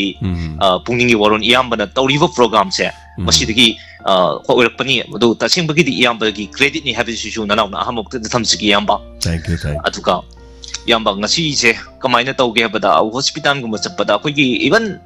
nurses oigera adu moi gi medical gi staff sing haigi habada yamba ko makoi sing je akhoi gi kwa jada akhoi talab akhoi gulkha akhoi khaini churubna sigba sumba junum sinaba dum akhoi yaudab nate yamba dum thengnise yamba ko masida sum haijening bri yamba haujikan gi kwai maroina akhoi pakhang leisabi akhoi maherisingna akhoi gi hidak mana chabagi haitare masi charuraga masina hayeng makoina kai haitare mau oiraba masagi nupiduna mau oira pum matung daga akhoi makoisina kai haitare pol ko masa singje akoina sumkhalakuda psychiatric ki akhoi gi thugumbogi problem je oira kadra kaina chingna saba mayam su leba masi tasingbogi di akhoi gi world health organization na ju masida akhoi gi yamna fazana moina ju pressure tigi bane masida yam ko aduga tobacco yamna chaba thakpana akhoi gi haji hari ba heroin powder hai batari yamba sidagi su saruk lising hena fatti haina su oi world health organization na ju hai gi do khoi yum thengna si yamba adu matang sida yamba akhoi manipur da leiri ba akhoi gi mioi lakh kuncha khari hen ba si yamba masida dum akhoi na su haina ba le akhoi gi sum kan tawbada oi sa da 51-52% di akhoi toba ke je dum sisi nei akhoi hidak mana gi akhoi gi pothok se adu bu yam drum da mioi yama sum ba ma tam da amana nong ba da lupai yang khai sa bi chang cheta nong ba da mi amana lupai yang khai sa bi chang cheta pa ma tam da mioi lakh ta ngana sarabadi akhoi gi sum da nong ba da akhoi gi lupa crore tare tagina crore ni pan phau gi akhoi gi manipur gi ka haitare miyam na hidak mana saba thakpada paisa se akhoi manipur gi mapang gi station da adum thadok ki bhai tari yamba ko adu masina su akhoi manipur gi semilon da achawa sothaba akhoi gi haiba tare asimasu amasu one of the main factor ni habi su nanawi side thamjigi yamba aduga marab masina su akhoi tobacco saba thakpana manipur gi economy da health sector da aduna tagi environment da choba setting pibana koi maram oiraga manipur lairaba state ama habi su helabra habi su sida akhoi gi yamna akhoi gi pointer taksabni yamba aduga manipur gi honorable cm aduga state ki government da su akhoi gi war on drugs ki akan ba khongjang jangsiliba sida akhoi gi tobacco yauna thingbirabadi tungi miron da su khara do su kitang da su fagadra habi che kaje edu maram sing asida ki so hogi hana leram ba khoi manipur da khoi gi cigarette and other tobacco khoi products act and 2003 da khoi gi act che khoi gi elect to gi basni yamba ko masi je amka amna sanar laga khoi gi tobacco free zone ohin birabati ko kwa talab sab da gi khoi gi laina mayam ama khoi gi narak pu yab gi su possibility mem le basi yamba ko masi kitang da su kan bing ngamgadra ha basi na wi site gi ngasi gi pungning gi waron da yamba ahan boin da thamjage aduga tentang ni yamba khoi hauji khoi gi manipur da khoi gi hauji channel ba khoi gi satra na harun oigera adigi khara khoi gi miyai oira bo oigera khoi gi ngasi di khoi gi iramdam asigi education gi thak haningai leitana fibam phagale haiba se dum yari yamba adubu matam amada miyam na fai haina khanaba oza amada khoi gi merusinga pulap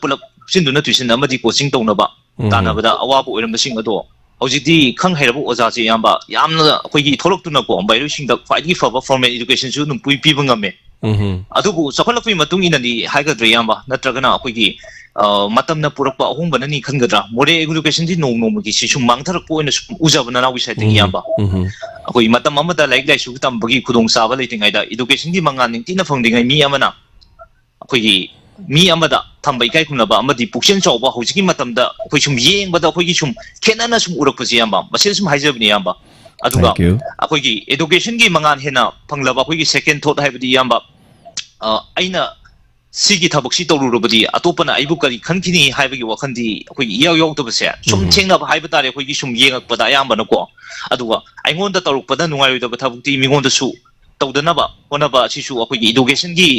education gi masidagi phanglakpa lawsing gyan ni haibasi su thamjagi yamba aduga aina khanbana chumle aina tawi bam kaina chumle haimna khanba si suma si lan gani aduga loi ne yamba adu education gi mangan hena phanglaga fattaba loksing hengalakpudi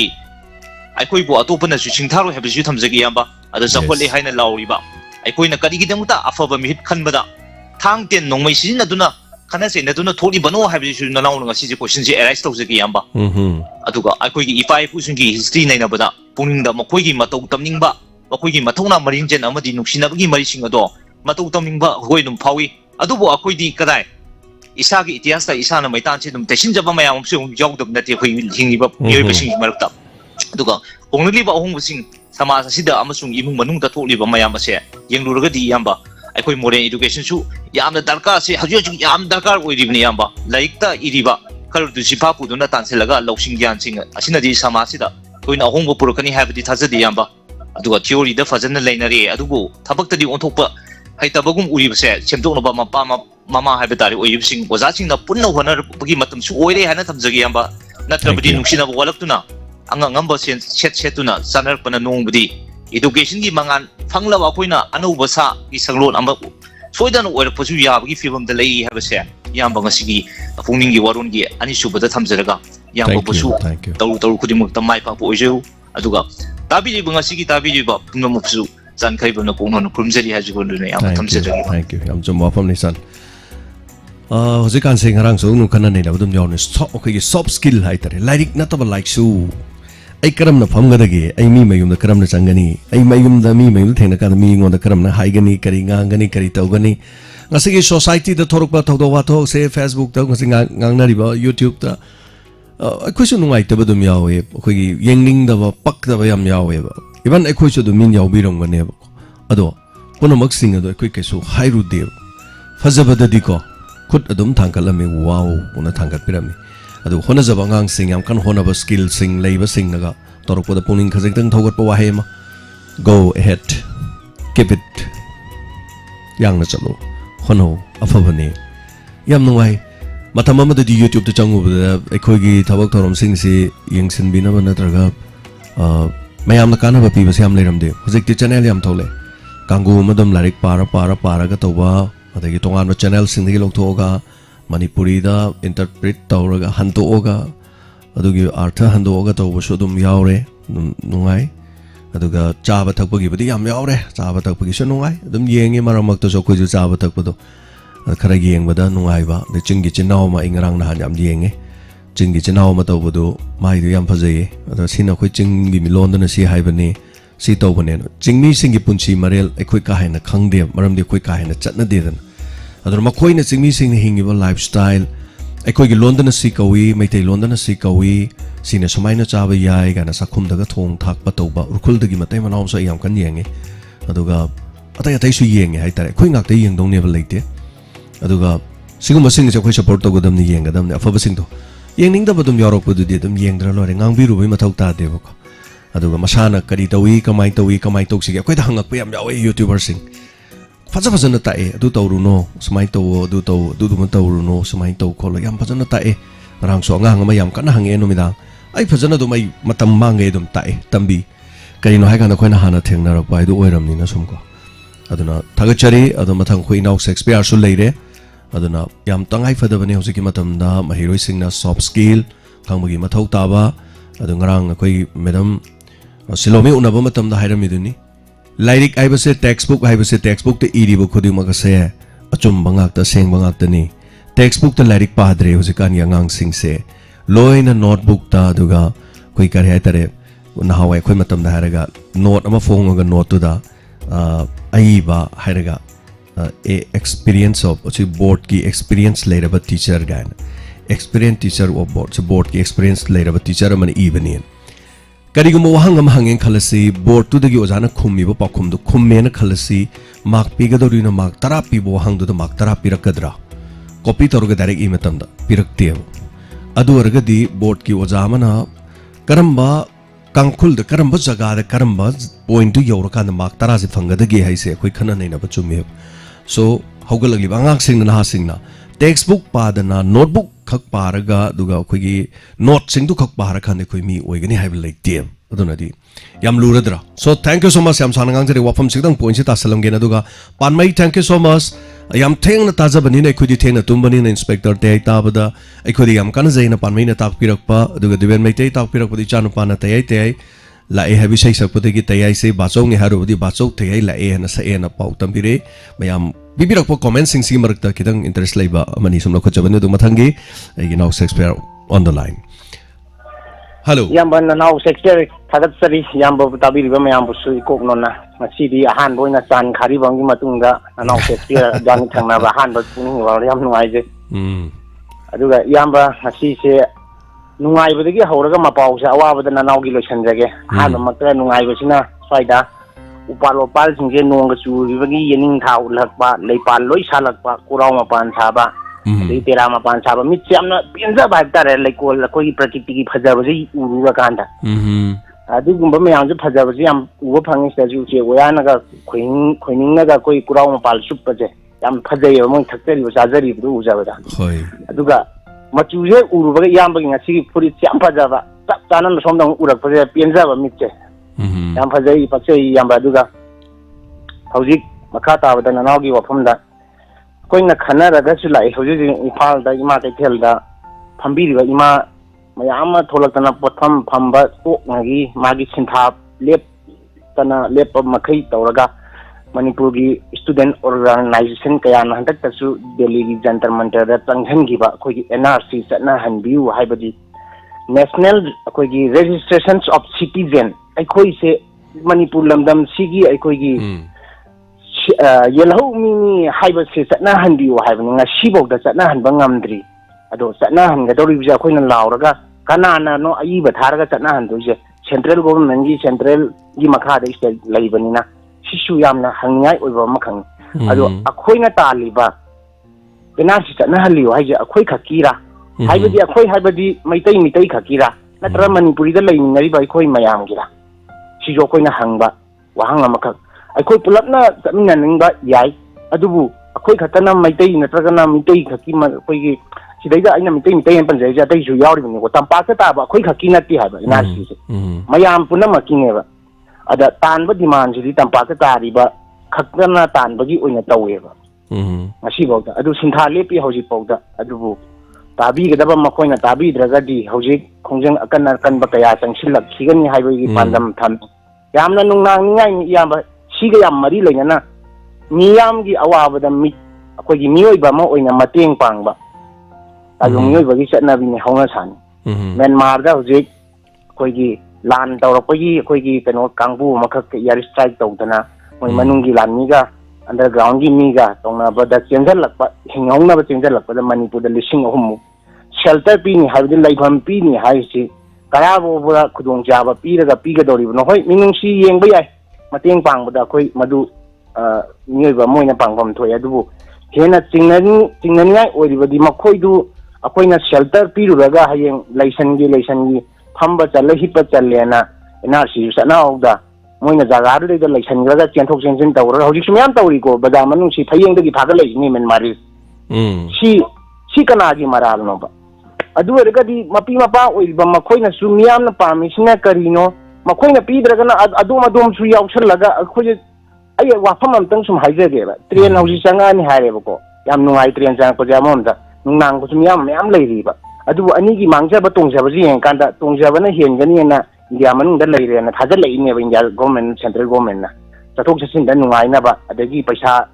maman yamakta na ba hari ba ado akoi na mu pakhatchari na sugum ba kaya ju chana hauda bani na hayen akoi gi mathakta minga hena namat kidra ikoi je mut kidra hai bagi ni pai ba dudi isa da su leita ba na te ba isa makta su sine ba yam luri je aduna sum matam se hogi ni matam hogi da train du da tong ga do misak mayam do wari ni tong ni cha ni ja khoi iram da Manipuri ne ba khoi na lo de example khudam moi na hajara ba ni ko train do bogi ma accident ho e adum thawra ka chi dra mayam do yengam moi dra hai ba adu ga di adom na natraga ikoi na tali ba paisa khatana yada ba ta dama kha su ya la e ba sei da ikoi gi thingau ni ba khoi gi state sibu chungkhat na ba hona ba da aduna yamna chingania adom su wakan munna khanbi ro ma pi ma pa ba sina su state na yadre natraga na central government yadre har ga di kari to ba yage khana biraga pukhalamani pukhatpira de pukhalamoi haibnati ai khoi se yamna sum matam ja hobana hemangi bana yamna chingnani oiba khoi phibam mamda sum lak pasida ni pai thibana helaga ne ngasi ima iben mayamna kaisen phamba singha tokana hauji ma bazar manungda kholaw lawra isi छात्र नहारोल मयामना मही तंब तोकने सी मांगजे बंगातने बा thank you Shakespeare याम सी थंगी ननावना याना पिदत दना अखोय से नत्रगदी नुंगाइबा खरना पंगु नुंगाइखरगा अवाबना नुंगाइबा वाखिबदुसु यारोय सिगदबा पुनसि ngakne मियोइबा हमना सही जाम गसु पुनसि दौनाति अखोयना हिमिनाबदा अखोयगी Tungi इचा इसुगी खल्लगनेबा इरमदम जिगी खल्लगनेबा Koyna हिंगरी जिंगी yes Shakespeare अदुना यामबसी दंगी नुआइतबा मपाउसी सुम इमा इबेनगा दमाइन तौबदु याम नुआइजदबा अदुगा पाउसी सुम नुआइता पाउद दमाइन तौर सुम तोखिबा तौबजे निंगमदबमसु सुम फाउ बाइ तारेनि याम ओके दन सुम तमजरेनि यामबदा थागतरी याम थैंक यू शेक्सपियर मणिपुर दा तोंगा तोंगा बच मिनिस्टर क्या पाले होजिबो मैम निंगसिंग ब्रे इन वांगांग जरिंग एदे यांग ने खुंबंग गंबा मैम गंबे ब्रे होजिबो बद मणिपुर दा मिनिस्टर क्या पान खरबगे मणिपुर दा होजिबो बद मिनिस्टर क्या पान खरबगे याम यांग न पाकुम पिबिरको गंबदे सुम नुंगाइसे मैम मसी मरकता अखोई मैतेना ngasi फावदा चीफ मिनिस्टर अदम ओइदे मसी मरकता मैते पांगन मोहम्मद अलीमुद्दीन रिम्स काइना अखोई इम्फाल दा लेरिसि माइ मतमदा होदोमने यामासुंग सैजा राजकुमार दरेंद्र रिसांग कैसिंग चिंगमीना अदम ओइरमेबो चिंगमीना मणिपुर गी हेड ओइदना निंगथौ ओइदना याम कुइना अदम पाले इकाई खुनजरबरी सांकसिंगदी याम कुइना पाले हाइबताय मणिपुरदा अदो मसी पुनमक्सी हौरकप इहौ खुदिमक ताइताय याम यांग खुंबिरे अखोइ केनोना सुनितिबला लाइमयम 12 नि अखोइ स्टेदा चीफ मिनिस्टर जे हौजिक तरानी थोइ नि लेरिसे तरानी सोइ सुबा हाइजबताय थैंक यू सो मच याम यांग खुंबिरकपा मतम प्रमिला मैम हेक्ता ngमदबने हेक्ता खंगदबने मैम अदो अखोई की सिदे चीफ मिनिस्टर क्या पानगे बो अखोई बो खंगद्रिजिने वारी बो को अदो मैम पुनमक्ता अखोई परानी मैम सो ngasi दगी लोइना खंगबिसे अदुना चीफ मिनिस्टर हौजिक तरानी थोइनि पालिसे माइरेमबम कोइरिंग दगे लोंगजम थंबो मोहम्मद अलीमुद्दीन यामासौक सैजा राजकुमार दरेंद्र रिसांग कैसिंग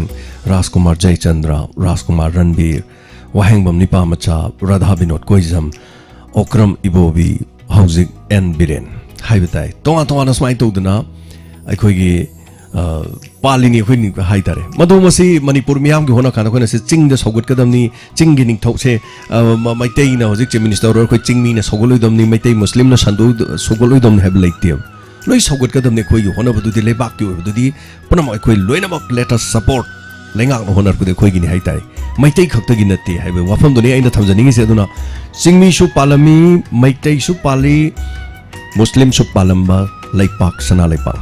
सो मथंगी कॉलर में लोखजगे हेलो मेगामते लैफम हाइबिसे हेलो जा जेम्स काय खोने को चरी खोनजरी अदुवा थौरम ताबी गपर मपसु निचम खुमना काय खोने को चरी थैंक यू सो मच तराम नुकचरी हाबियो जानि थेम करी हाबिनिंगे साय कनोने खोइगी डोनर की ग्रुप तसु थागलपा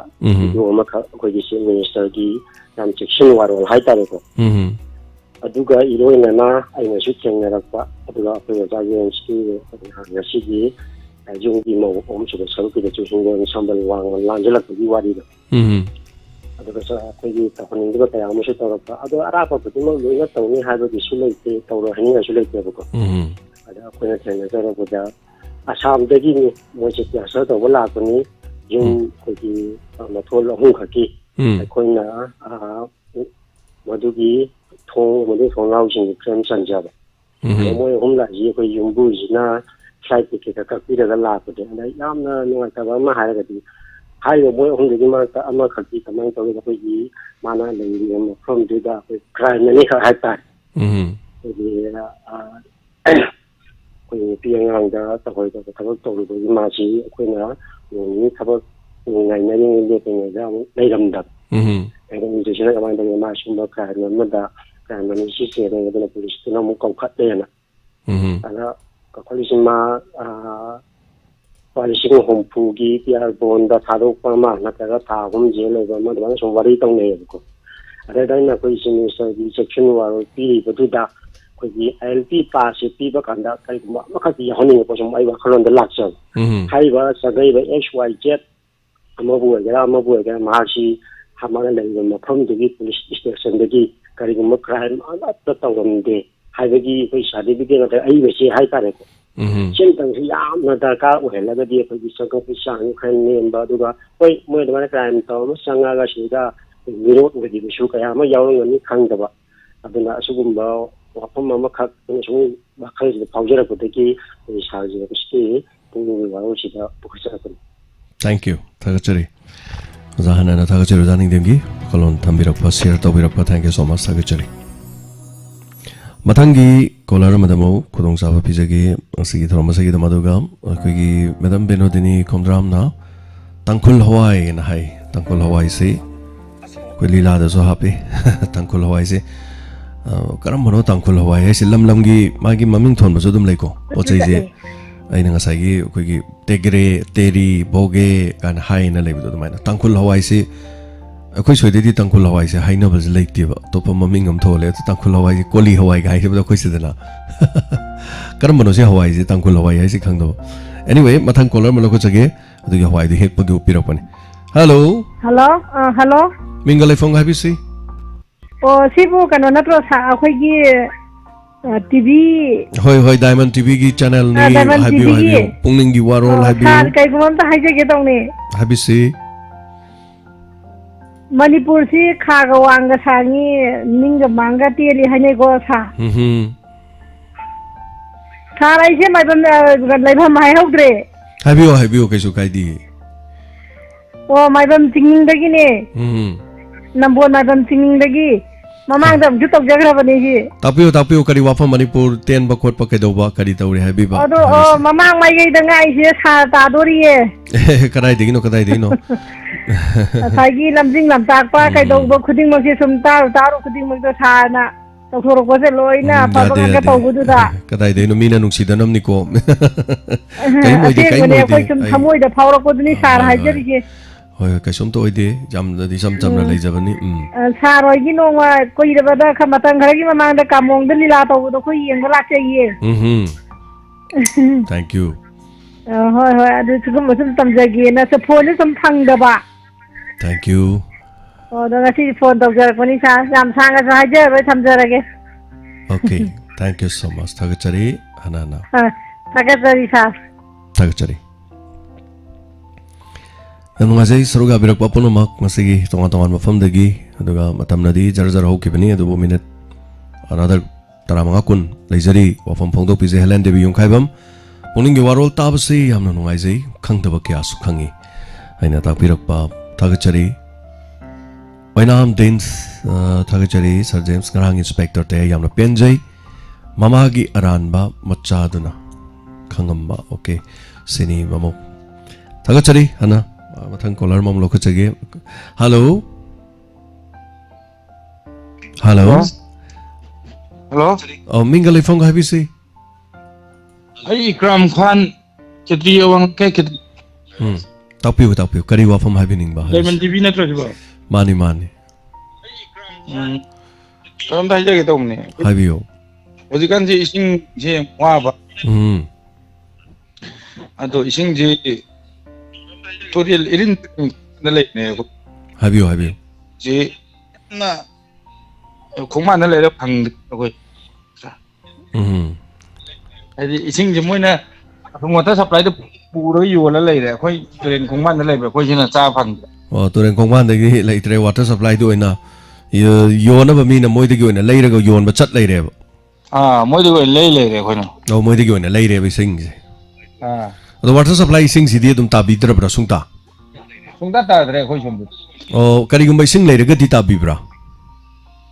sing lay ga ju ta dre du go lay ga ju ta dre khoi de ano ising je moi ge domestic pipe to chat na gi dre ba ising sa ta gi dre ba dum adubu janjal mission haidana khoi gi ama khakti paikhalaga lupa crore yamgre crore chatruk ki mathakta adu tonga no Manipuri mafam khara da su pi badi haure even ekhoi saida haure adu saba mafam su yam yauri masi adai da saba khotpa kaido khotpa leitabra adongi kendra se kari oidoino Maya Impal Kari Ketrigao Ketrigao Kendra the Su Kendra Amakaki in a Sadong Nati Hazeriba Yam Drabamapam Taragum Matakti in a Sarakado Mali Adu Hojipo Kanin the Sabo Kopalita Bazala. Kem like ising mo reservoir delay ising the type ma'am da ising taknaba konabadi kem da kanoto. Okay. Ado ano Paikalaka the Bokoka the Botorumbo and Basuyai Tabirakanda Yang Yingsin Birakosu Shunu. We is a high wakanzi in a seat tramari mangagi among the Chota racing you. Hoyadugu Anova Handak Kabadi Handak Anova Emile Mo when he had the car is a Ketrigo with him. Anova Emile Sota address, Ari Emile Sota address. So then a Tabi Vorosano. Anobuna no even in a Kara Monobugi Sumang Pang Pang Tairambado, the mind told the Kara Yang Hectox and Biroko or Sono Tagachari sing one even in a wa sing the Pangdram in Waro than I believe in Haitare Amore Puramok to Picat Piractana or Sono. Thank you so much. I don't go at Ketrigo Kender the sing lakte. To Harry sing a say water supply the lay than a lay I sing and only from the lay lady and Tapiro. Thank you. Tagachari Amagi one at an Atawaki. Thank you so much. Tagachari Matangi Aduga Madam Pinodini Tapirapo Hoi Koli Hawaii Haibaduni and Atapire Koli Hawaii say Samput Hawaii Gana Haibado Namusa Hapiro Podo Haitaring on the so Samput Hawaii is Iron Mazabas of the Maui Adi Iron Mazaba Gato was in Okarava Hawaii Adage soaked over Hagadra come in a symbol Tonga Yabakatoga towards Abasi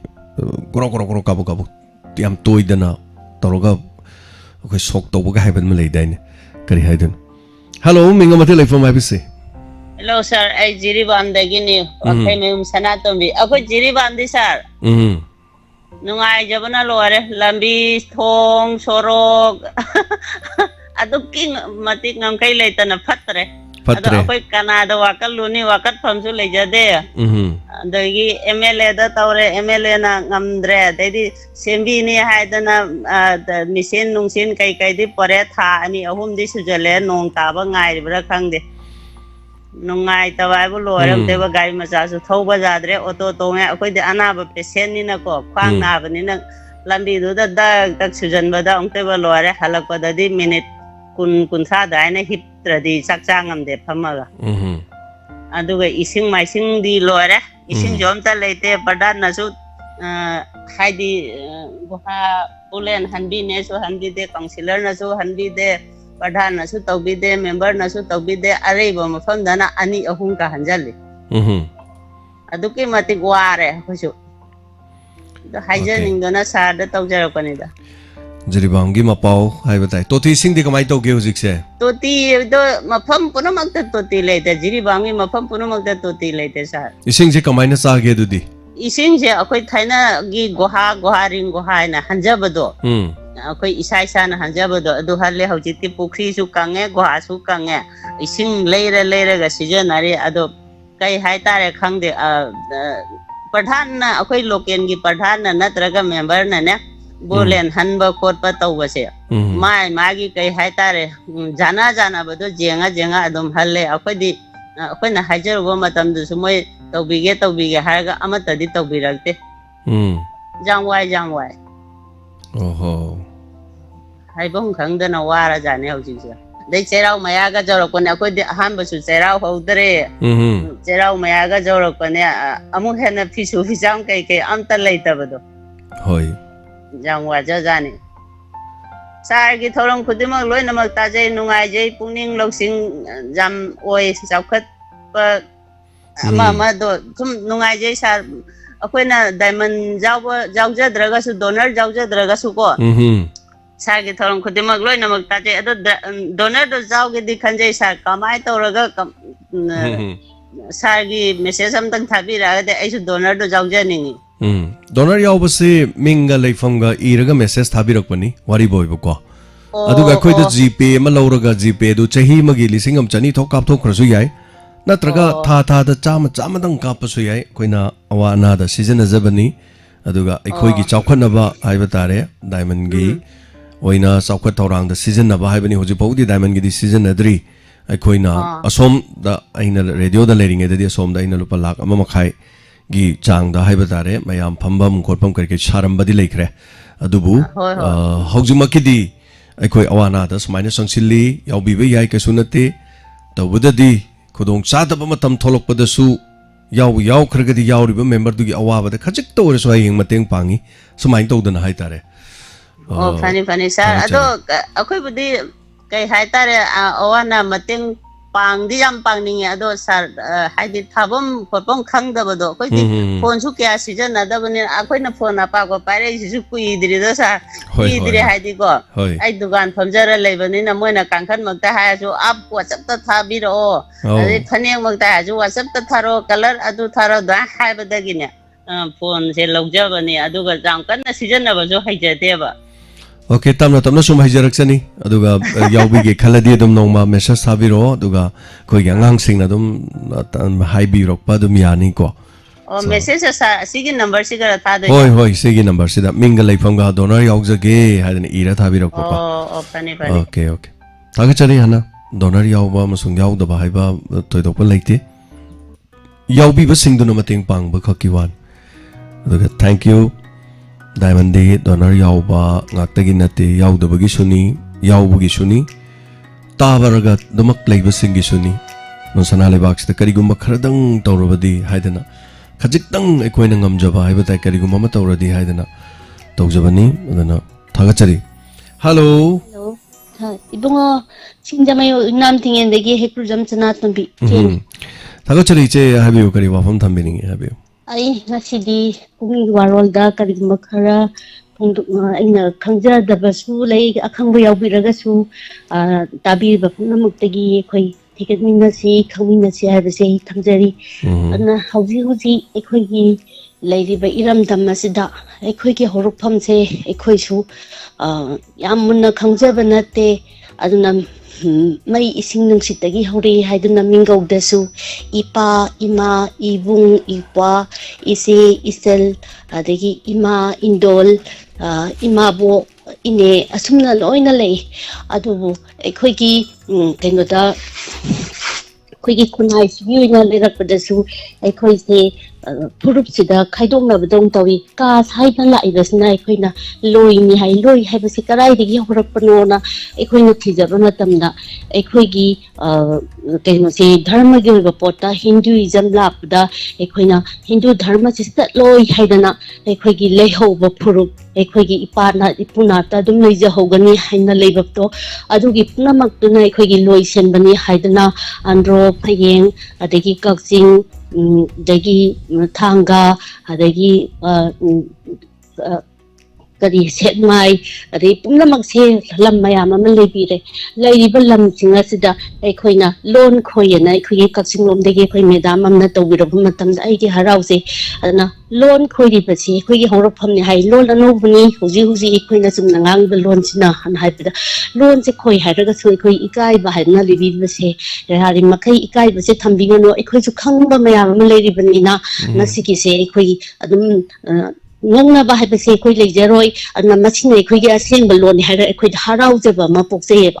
ngasi saukhatpa haibado saukhatpa pamubadagi maitei ekhoi se ason bajati haibam duma ekhoi gi proof haibaduma oira abanina ekhoi se karmai tawraga keno tawgadage na ekhoi gi hana horpham oiriba schedule tribe ki schedule list ekhoi hanjin jage na hainare mas potsa amaneba aduna leiriba sida sakhutpa pambadagi ngasi gi schedule caste ki fida am phangdana kanaba mayam ama phangiba ekhoi gi lehoriba phurup singasna ngasi sakhutpa pambagi lomda di loina poraga ekhoi gi kanaba mati dum lawraga leige na khanariba posna karamba mawongdano masimati ekhoina khangdaba mayam se mutang khangminasi masi katang hak thamjage tagachari che ngai happy wafam sing anana daga che lon gi matang tu di am chumbawani che nai bi do lon wangu lon hai jini tongan ma lon ekhoi gi ladies seng ba lon hai batai khoino jingang gi se lon ano bani lon no hai adana kaksing da su kari hai ge bo naron khoi kano naron do lon no ngango hai di kari lono ekhoi ni ngangi ba lon sini lon no ngango hai na adana chumbane kai su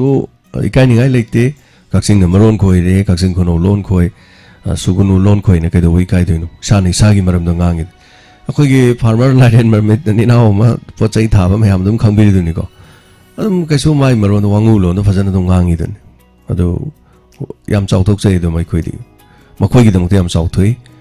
ai khoi di dung ngang su akhoi na sida sum khoi na da bagi ngang da bai wan ne ba ai khoi na ngang ngor di nong na bani hara kadra na sum khan bai wan ni ado sing ba di pai pu sing ado sing ba lon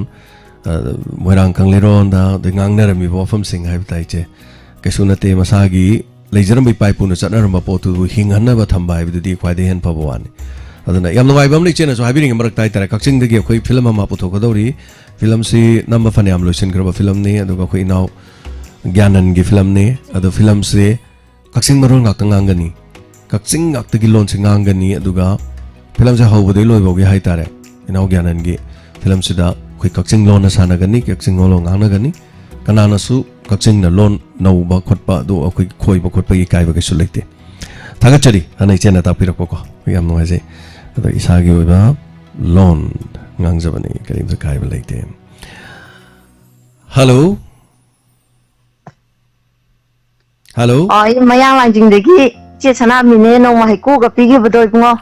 hoi mayam na haikru sana yam bi ana khangna ba do haiku yam haw do hai tare ni ko dilala kota ai khangja ai kaujati tapio haibiu kari wa fam haibi ningi ai ke gum to phungdo ke na to rai ni sa to rai je habiu sargi spectator tayai pungning gi warol haubudagi dum loi mok tajari yam nungai ngarang gi spectator tayai ga sina nungai ri ba as pendana loichan gere aduga khogi ngarang se yam nung ba nungai ba jo hai gadra wa ba hai gadra yam nungai ba kaino ma thodo ma ana tau ba ga tha ta tamjar ke tau bani yai tapio kari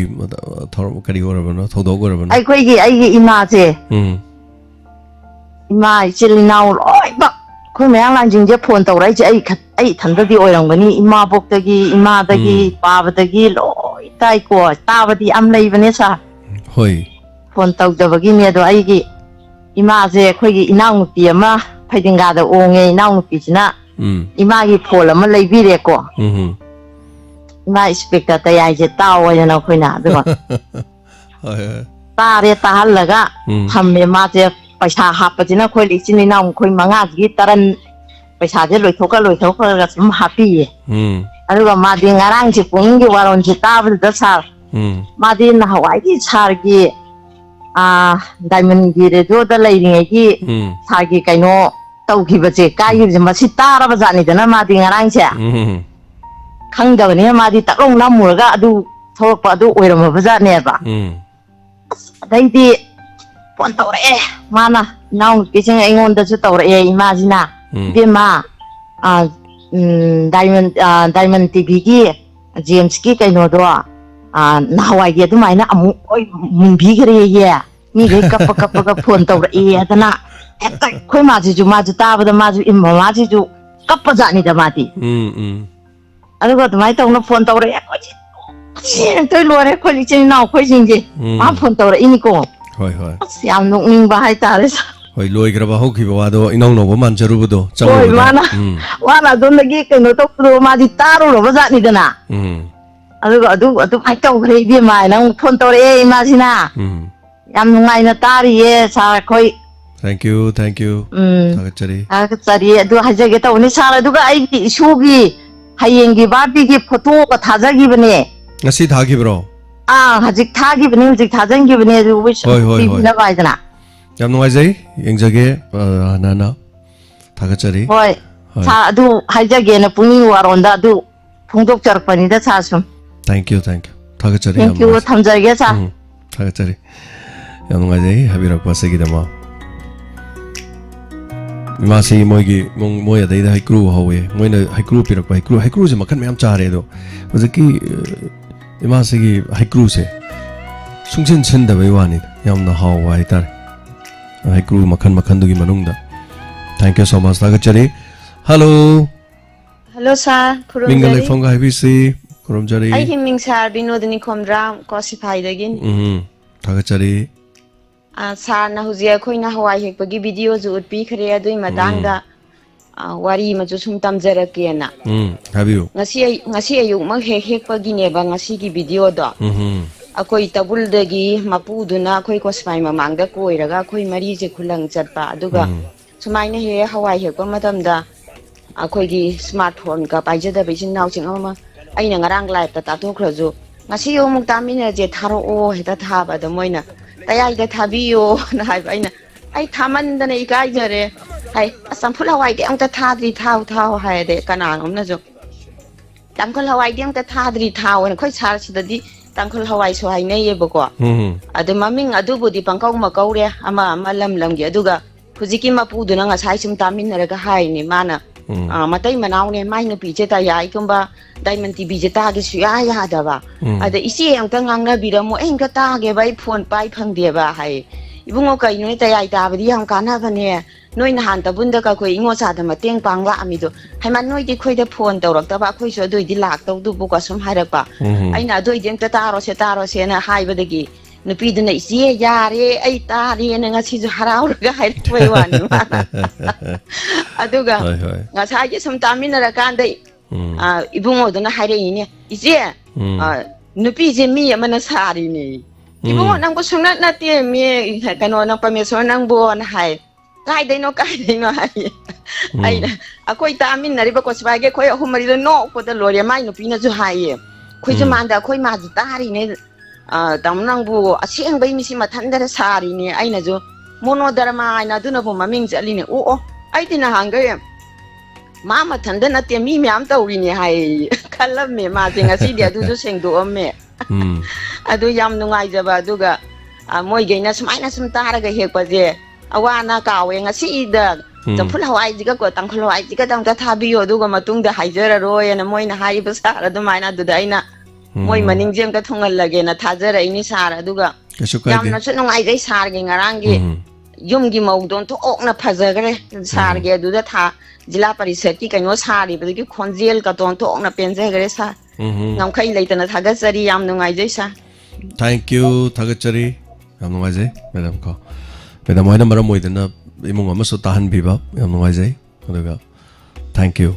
na dik ta ba yam pono minerasi ai fa minerasi Shakespeare na thabirak pa train gi video ma tharak pane ado Shakespeare na thari ba sigi maram di habirak tre maram hai di thari si kari no hai ba ma inau Shakespeare na ngasai di hairam dre adu bu thagachari inau na thabirak pa ai sunatangi thorom sida call ama or ani na ngasigi lotion jana bata jalo jagi hello Diamond TV matam kuirabai matungda ngasi khatang phone phangjari thank you ai kaibi dagi inau bi texam am noi jai tapu aina isagi pungning gi waron khaitang phongtok chaningdana tawjarak pani habisi aina phongtok chaningi basi ngarang tang kuntaret Maski 27 da kogi medam khangna habi giba kogi angang yamna pokta bana phare haibagi wafam do madu khaitang madu khantharaga haihan ningba khar dilai maram di kai gino da khoi gi hujik si missing walak pagi amasung atopa outsider mayam jing na kogi iramdam sida sum changjalakana topalam gi mina missing hankalak pagi awaba mayok na ringai kanda sida na sagi isa khaki nungai nabagi damakta koigi community gi oiba kainta khandabagi mong oina khali oina tawba mali duga aina hajaningi badi koigi man hagi bado angang jing maning thungaro hari maning thungaro haiba ama poina ma yauri magi duda madu angang jing sibu maning thunghalaga hekta afaba oigadra haibadi angang jing sigi apam basidi guli janing ba angang lei andagi for coming ba lei yu thaning ba lei afata barom da hajaraga bo haiba adu su maning thung hanabne na adu su dum maning thung hangadabra asimani aduga akoigi lamdam sida akoigi kari haibtare kaiguma parmalam khatang tawjarbada pukhi ama ising yaudaba pukhi ma leirasi adu nakal amadana pukhi ising pithana leba pukhi am leirasi masi phasandraga su matomta ani si balance manara kaneba ain hajabagi pramandi karino haibada akoi leiba lamdam sida ko akoi missing yamdana yamna nungaina hikna haina pangane haibasidi kaidongaido oitholoi haina hajaningi maramdi kaigino da akoigi outsider mayamsingina akoi sida hangi banina changda sangchelakna dum ngasaida isumdagi akoi na akangba pukri dusu ising thalle haibagumna asmaina dum thalakadawlei aduna maram oraga akoigi mi khaktana thanba oraga di kara akoi kara safagadran khali aduga akoi mitai haiba jatsina big brother haiba role du logadabani haina ayamna sodum haibiri ana akoi gi jati si mutkhraga manipur ning tamhok ba haibadudi kaisu kanada lesin da tian kapaga manarani kanaroi da thabak mali aduna maram oraga akoi huji yamna nungaiba samaj moina nungaiba community oina lamdam amon oina leige haiba taragadi aigi wakhandadi akoi gi missing chief fajana marang kaina leragadi akoi kara safana leigani haina aigi asat lejai aduna maram oraga akoi population si wali basi kara road hankal han man hena phagani haibagi asa lejai thank you Dr. Narana nong haibi kiba kiwa dadi sahi kontra sorbo mayum pandragadi bachelor file na malawian haiba matabi ki atajagi adugumna khoi gilamdam sidasu yum thengna panbasi aduki matik phatrem haina hajaningi maramdi huji khoi lekai dasu khudong chabi yengi da mayum pal hodadana isabi ari bi mam lei adagi thengna panbadagi masa phangdabasu mayam lei adagi amam ani ni no sena ama poe ani poe maduna masadu ama ani da ngairabani na yamna luna tawman khidana wokta bangaukshana ba henkalaktana guli jage pijare for pij wy chaninge pijare aduna naushon aduna karigumba amatta moy mi oidre aduga yamna pokpagi mangjaba leibra haraga su akoi lekai da su yam pokpa lei amana workshop tawi amana usui amana yum sai yamna magi ngamna hingna ba hona bada asangba thabak loina phangre sam kakpa yauri samna harda mayamna so haibiba ama sarkarna so haibiba thabakta chilhau thiganu haibado aduna thabak chilhau thidana mo yam nungaina leinai aduga sarna su nong haibigiba akhoigi khongjom da su masimanau yam pokpalei yam nungai lei night super loiba lei adugi adu tawbulei ada tawbulei na sarna su nong haibigi masu du su adum kaujade admaina tawraga akhoigi ngamna ba akhoigi missing si akhoi mitai eba jasibu leitraga kona akhoigi manipur ning tamhograga akhoigi kari no ojagada ba asimatang khanda thank you thagachari oja asimani ain haje punamaksi eno tasan biraga adogi thank you mayamna su masi discuss khatawna ba pami haina aina aroiba haje thagachari ojagi point hoi tasena nupi mana angang yam bai wafam di direct hai kibadi nate da khoi khabar da som yaw wafam khara da hai batai madu oiraga di kari tawgadi som haina kibani anyway sarkar na kari hari angang mari di helagadi sakthum piro hari som da mo kari hari ngarang MLA na hai kibaduni radhisamna sangang masing helalo hari som da mo helalo hari som da na somai sum lei basu lei adanga sai su kolar man habiram do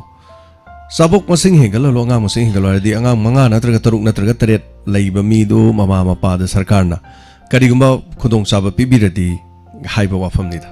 anyway mo re chumani sai su haijagre maram de khoi di missing yam de khoi ga di chana de khoi ani angang ani ai se khoi lamjagi una di chana de habai wan adaga awathabi da sam changdam na bada khoi gi lilai wafam ningsang ai tai kri inna pali pa awathabi do no mo to panbam leite nam ta kelakte na cha da bagi thank you so much tagachari hanana awathabi da kri inna pana do no mo da khoi panbam leitre na kelak pai haude na hai batai do last ngasigi kolar lokajage hello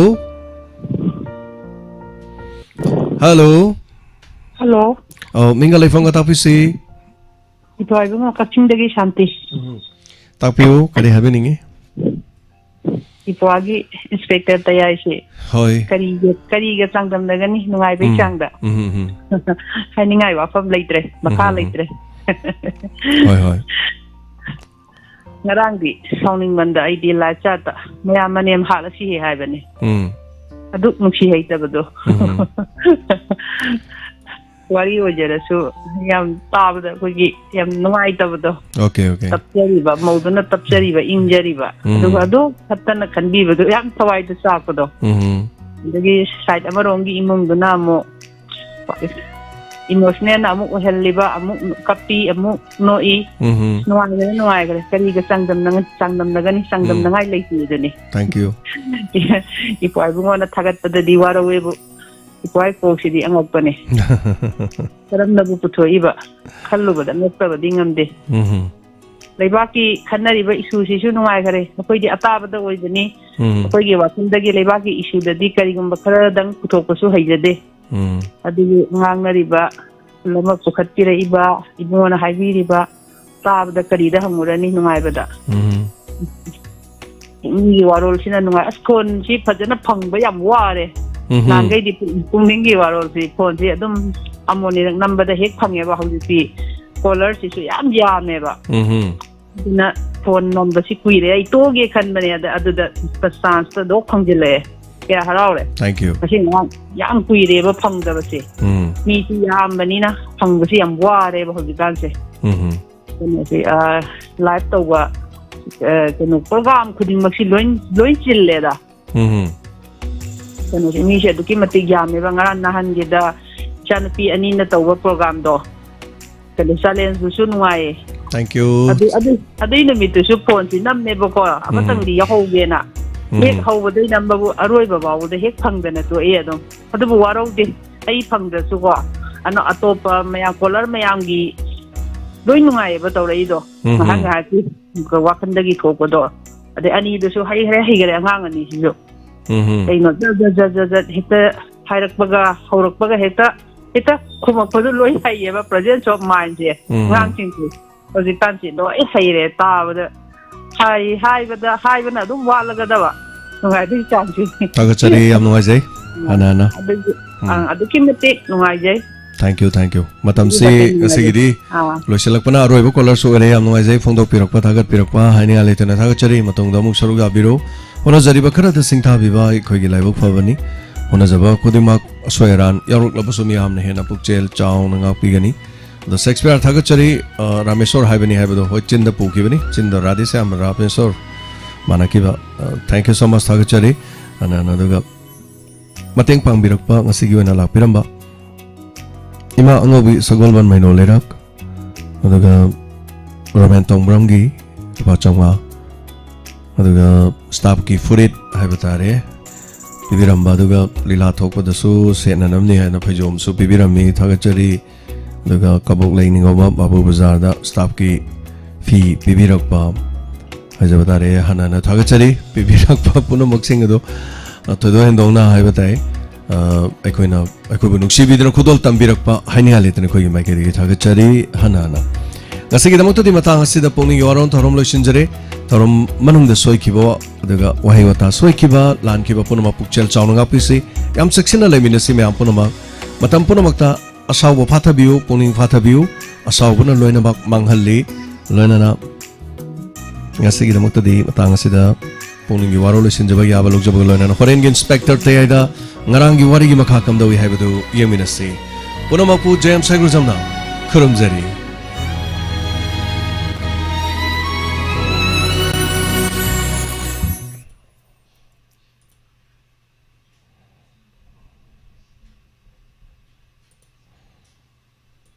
Nungairaba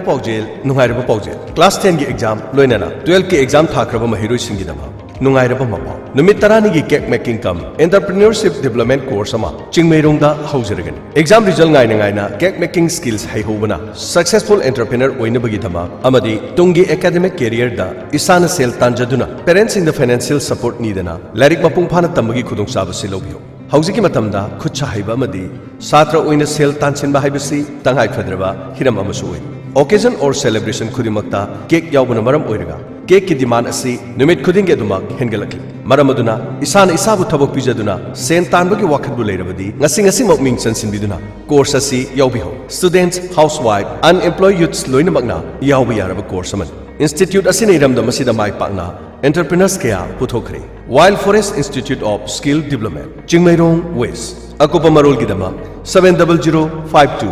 700-88-360 amuka hana 700-52-88-360 athuba matamda class hojaragan matamna ayuki pung 9 dagina pung 10 phawa Monday to Saturday ngasi mag yawbiho haijinbada mangjaba karisu leite Saukat Kongthang Marup Hianglam Awang Lekaina Stop payment ama tawjagadauri Marup ase haugadaba matamna lakliba April gi tang 10 English singani kungohumdoi nungthil pung ama taba matamda haujagani Stop payment asigi member masingna lising amaga changwa oijagani hariba marup asigi santhangna mayamga manadaba mongda sumnatangi lupa 10 dagi hauraga lupa 400 phauba thangjagani marup ase kunthra rak ol aba matungdagi khulleru member singna marup laudringeda senthang hunbigadabana marup numita ban natraga strike leiba taragadi mathangi numita marup laujagani committee members singna lawrakpa warimna aroiba warip oijagani member amana draw ani thangna na hulaktrabadi ahum suba draw laudringeda kakthachagani amasung member duna hulamba senkhai paisa handokjaro kariguma member amana senkhai piramdana winner oirakpa taragadi winner gi wakat lawjaroi member amana faukhiba tarabadi makhatana senkhai hullaroi Pahudraba members singe oina lupa lising mangadagi tender sanajagani. Tender pambi daba singna consolation prize oina one time the lobby bayagani. Marupasi online the sulaujagani. Upon withdrawal sing kontra kaktani. 1 dagi 15 phawba numit khudingi laujagani. 16 dagi na 30 phawbana noma kalaga laujagani. Loina na marupasi kontra rak ol abamatungda pahudraba members singda tha amamam leiraga member nifu dagi yankhai phawba lottery tawjaraga pijagani. Marupasi ki committee members sing N Santosh Kumar Mobile number 700-5573-149. L. Surjit Kumar. Mobile number 9615-206812. Khaba Maibam MD Farooq Khan, MD Nawaz Khan, Telemangi, Khangimbam Netaji, Loinana Rosni. Lupa Tara degi lupa chom phobudang thangadaba marup asi yaubiho. Sinja langjariba Saukat Kongthang Marup Hianglam Awang Lekai, Kakching District, Manipur. Manipuri wangmada thabak tobu pamasingi khudong chaba pizari ngasi ma khudong chaba silobiyo naha wariba dynamic oiraba nupa amadi lupi masasi makoi gi tungi career semna nabagi dama tonga industry singda thabak tongna nabagi dama ngasi ma apply tobiyo nupa amadi nupi oiba chai 19 gi mathak leba 10 amadi 12 pass amadi graduate oiba singna khudong chaba lobiyo khudong chaba singdi free boarding amadi chaba thapa punama free oijagani pambiba candidate singna magi CV natraga resume adu serviceindia@gmail.com natraga WhatsApp number 8974921330 hariba number sida thabirokpa yagani thabak togadaba mafam singdi ayamna metro city singda oigani haibadi Kolkata Bangalore Hyderabad Chennai New Delhi Mumbai Loinana Pune asina chingba hena kopa marol gidama 8974921330 amukana 8974921330 Job openings urgent requirement in hospitality sector ngasi mak na hauri nupi masama di nupam sasina sarugabiyo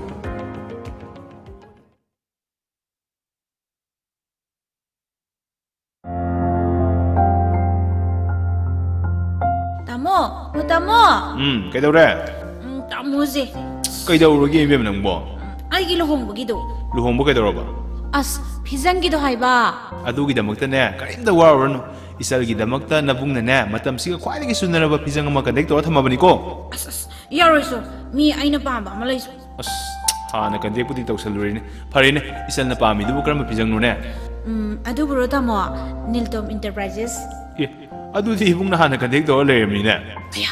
aseng bero tamo aseng mogini ne mogi du ne mamalsu yamna hongi haine hoi tamo phizang da nate lohongba amada ekta changbu pochang sing chair table sofa carpet loina lai hai lohongba ta nate ne ipan churakaran asti sorat asina singbada tangai fadana changi posing kuda moina harabada semena kanat phakna singbasu ne loi lai ko adudi tamo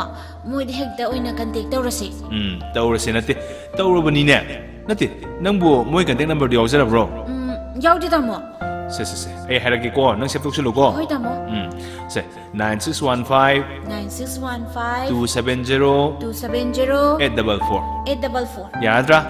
yani tamo aseng mamakni ngasi mak lengsin birau Niltom Enterprises adom gi luhombugi fizangi amadi atopa deba karmana chingbada suchangba tangai fudana changba pochang singsu ahongba mamalda chanjari Niltom Enterprises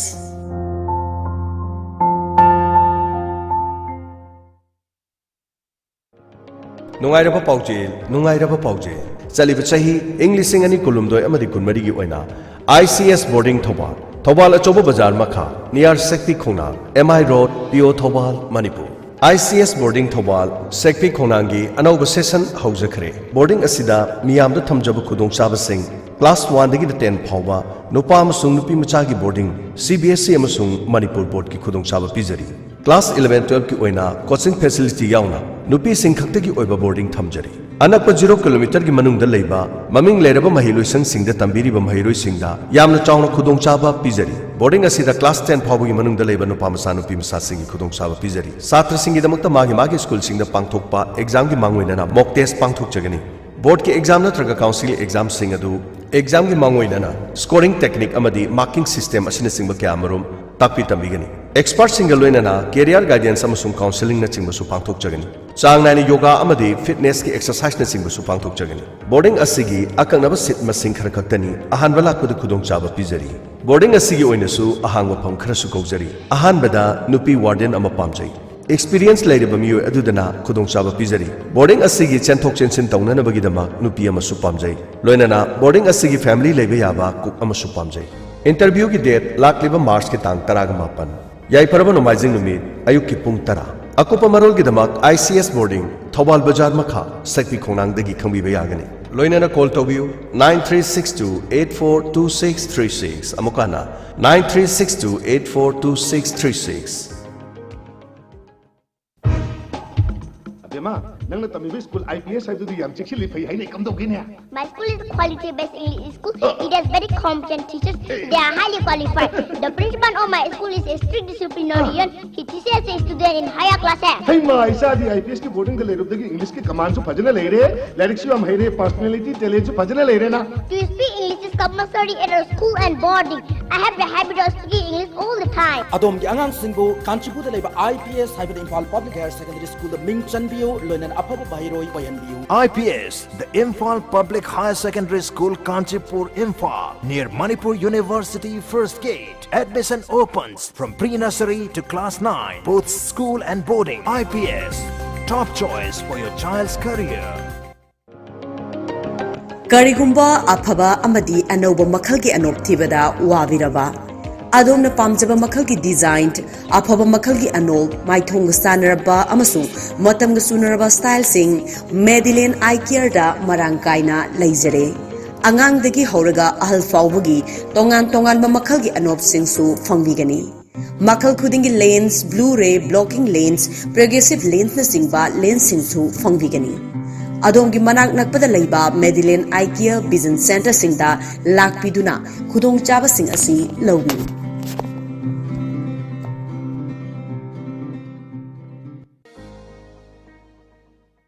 Admission Hangdukchari, Office of the Government of Manipur, Mission Blind School, Haikakpokpi, Tenopal District, Manipur. Panjariba Mission Blind School, Haikakpokpi the Ladiba Asigi, Cherol Amana Kanghali Madudi, Saliba Chahi, English Singani Kungo Humdo Kungo Marigi Oina, Academic Session Nasingasima, Hangdukchari. Class Nursery Digina Class 8 Fawbagi, Admission Fee Amadi Hostel Fee, Free Oizari. Ena Kudong Saba Singdi, Nupanopi Ani Punna Tambayaba, Residential School Amadi, Ningtizana Qualified Oraba Amadi, Ningtizana Trend Torba Oja Keana, Tapi Tambiri. Nupamasa Nupi Masagi, Tonga Tonga Hostel Gi Kudong Chaba Lazy. Mission Blind School, Haikakpokpi the Leba Asida, Adomadong Isai Su Sing Ming Chanbining Labadi, Ngasingasima Ming Chanview. Paujen Jariba, Karung Parengkom, Headmaster, Mission Blind School, Haikakpokpi.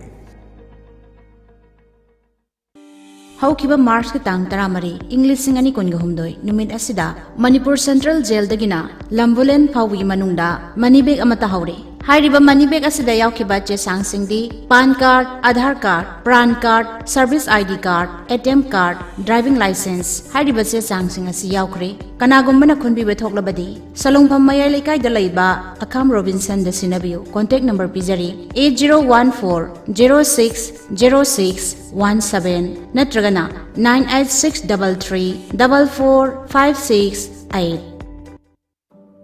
Haukiba March ki tang 18 English singani kunga humdoi नुमित असिदा संगायुमफमदगिना खोंजोम फावगी मनुंगदा अमदि फुंद्रैदगिना खोंजोम फावगी मनुंगदा मनी बैग अमता हौरे मनी बैग अदुदा यावखिबा चे चांगसिंगदी PAN card Aadhaar card voter card SBI ATM card HDFC ATM card driving licence गाड़ी की स्मार्ट कार्ड क्रेडिट कार्ड न चिंगबा यावख्रे कनागुंबा पुक्चल चावरबा चावरबिसिंगना खुनबिबा थोकलबदी लाइफम खुनौदा लैबा तावरेम मालेम कनबदा छिनबियु अवामल मतिक चाना कच्चगनी कॉन्टैक्ट नंबर पिजरी 7005024985 अमुक्तंग हना 7005024985 हारिबा नंबर सिदा पाउ पिबियु Lengsin Biraksi Vision Pharmacy Kaksing Bazaar near Image TV. Hariba mafam asida MS Gold Medalist ENT Head and Neck Surgery AIMS Vision Pharmacy Kakchingda Dr. Lakpiduna ENT gi oina ningthokaba amadi yum sakis numit ki ayuk ke pung 8 tagi na pung 10 fawba kok chikpa kok ngawba naton phunba manam phawdaba sinus leiba nakong da ngangba नाद मचुम ताबा चिकपा नाबा तौबा खनाउद पोंबा tonsil लेबा thyroid लेबा चिन मनुंग the चाथतपा तिन योटपा नाबा खोंजेल सीथबा हारिबा लायुंग सिंग असि लायिंगजरी लोइनाना नाकोंग नातोन खनाउगी endoscopy की खुदुंग चाबसु मफम असिदा फंगबिगनी लोइनाना vision pharmacy Kakching बाजार near image TV हारिबा मफम असिदा हानगुमना ऑब्स्ट्रेक्टिक gynaecologist की ओइना specialist के डॉक्टर लाकबिदुना था अमगी अनि शुभ थांगजे खुदिंगी नुमित जुंबा मतुंग पुंग तरागनी थोइदगी पुंग मरी फावबा अंगांग ओइबा ngamdaba tongan manupi singya naba singa mari leinaba leina kaya layingjari hen akopa marol gi damak amadi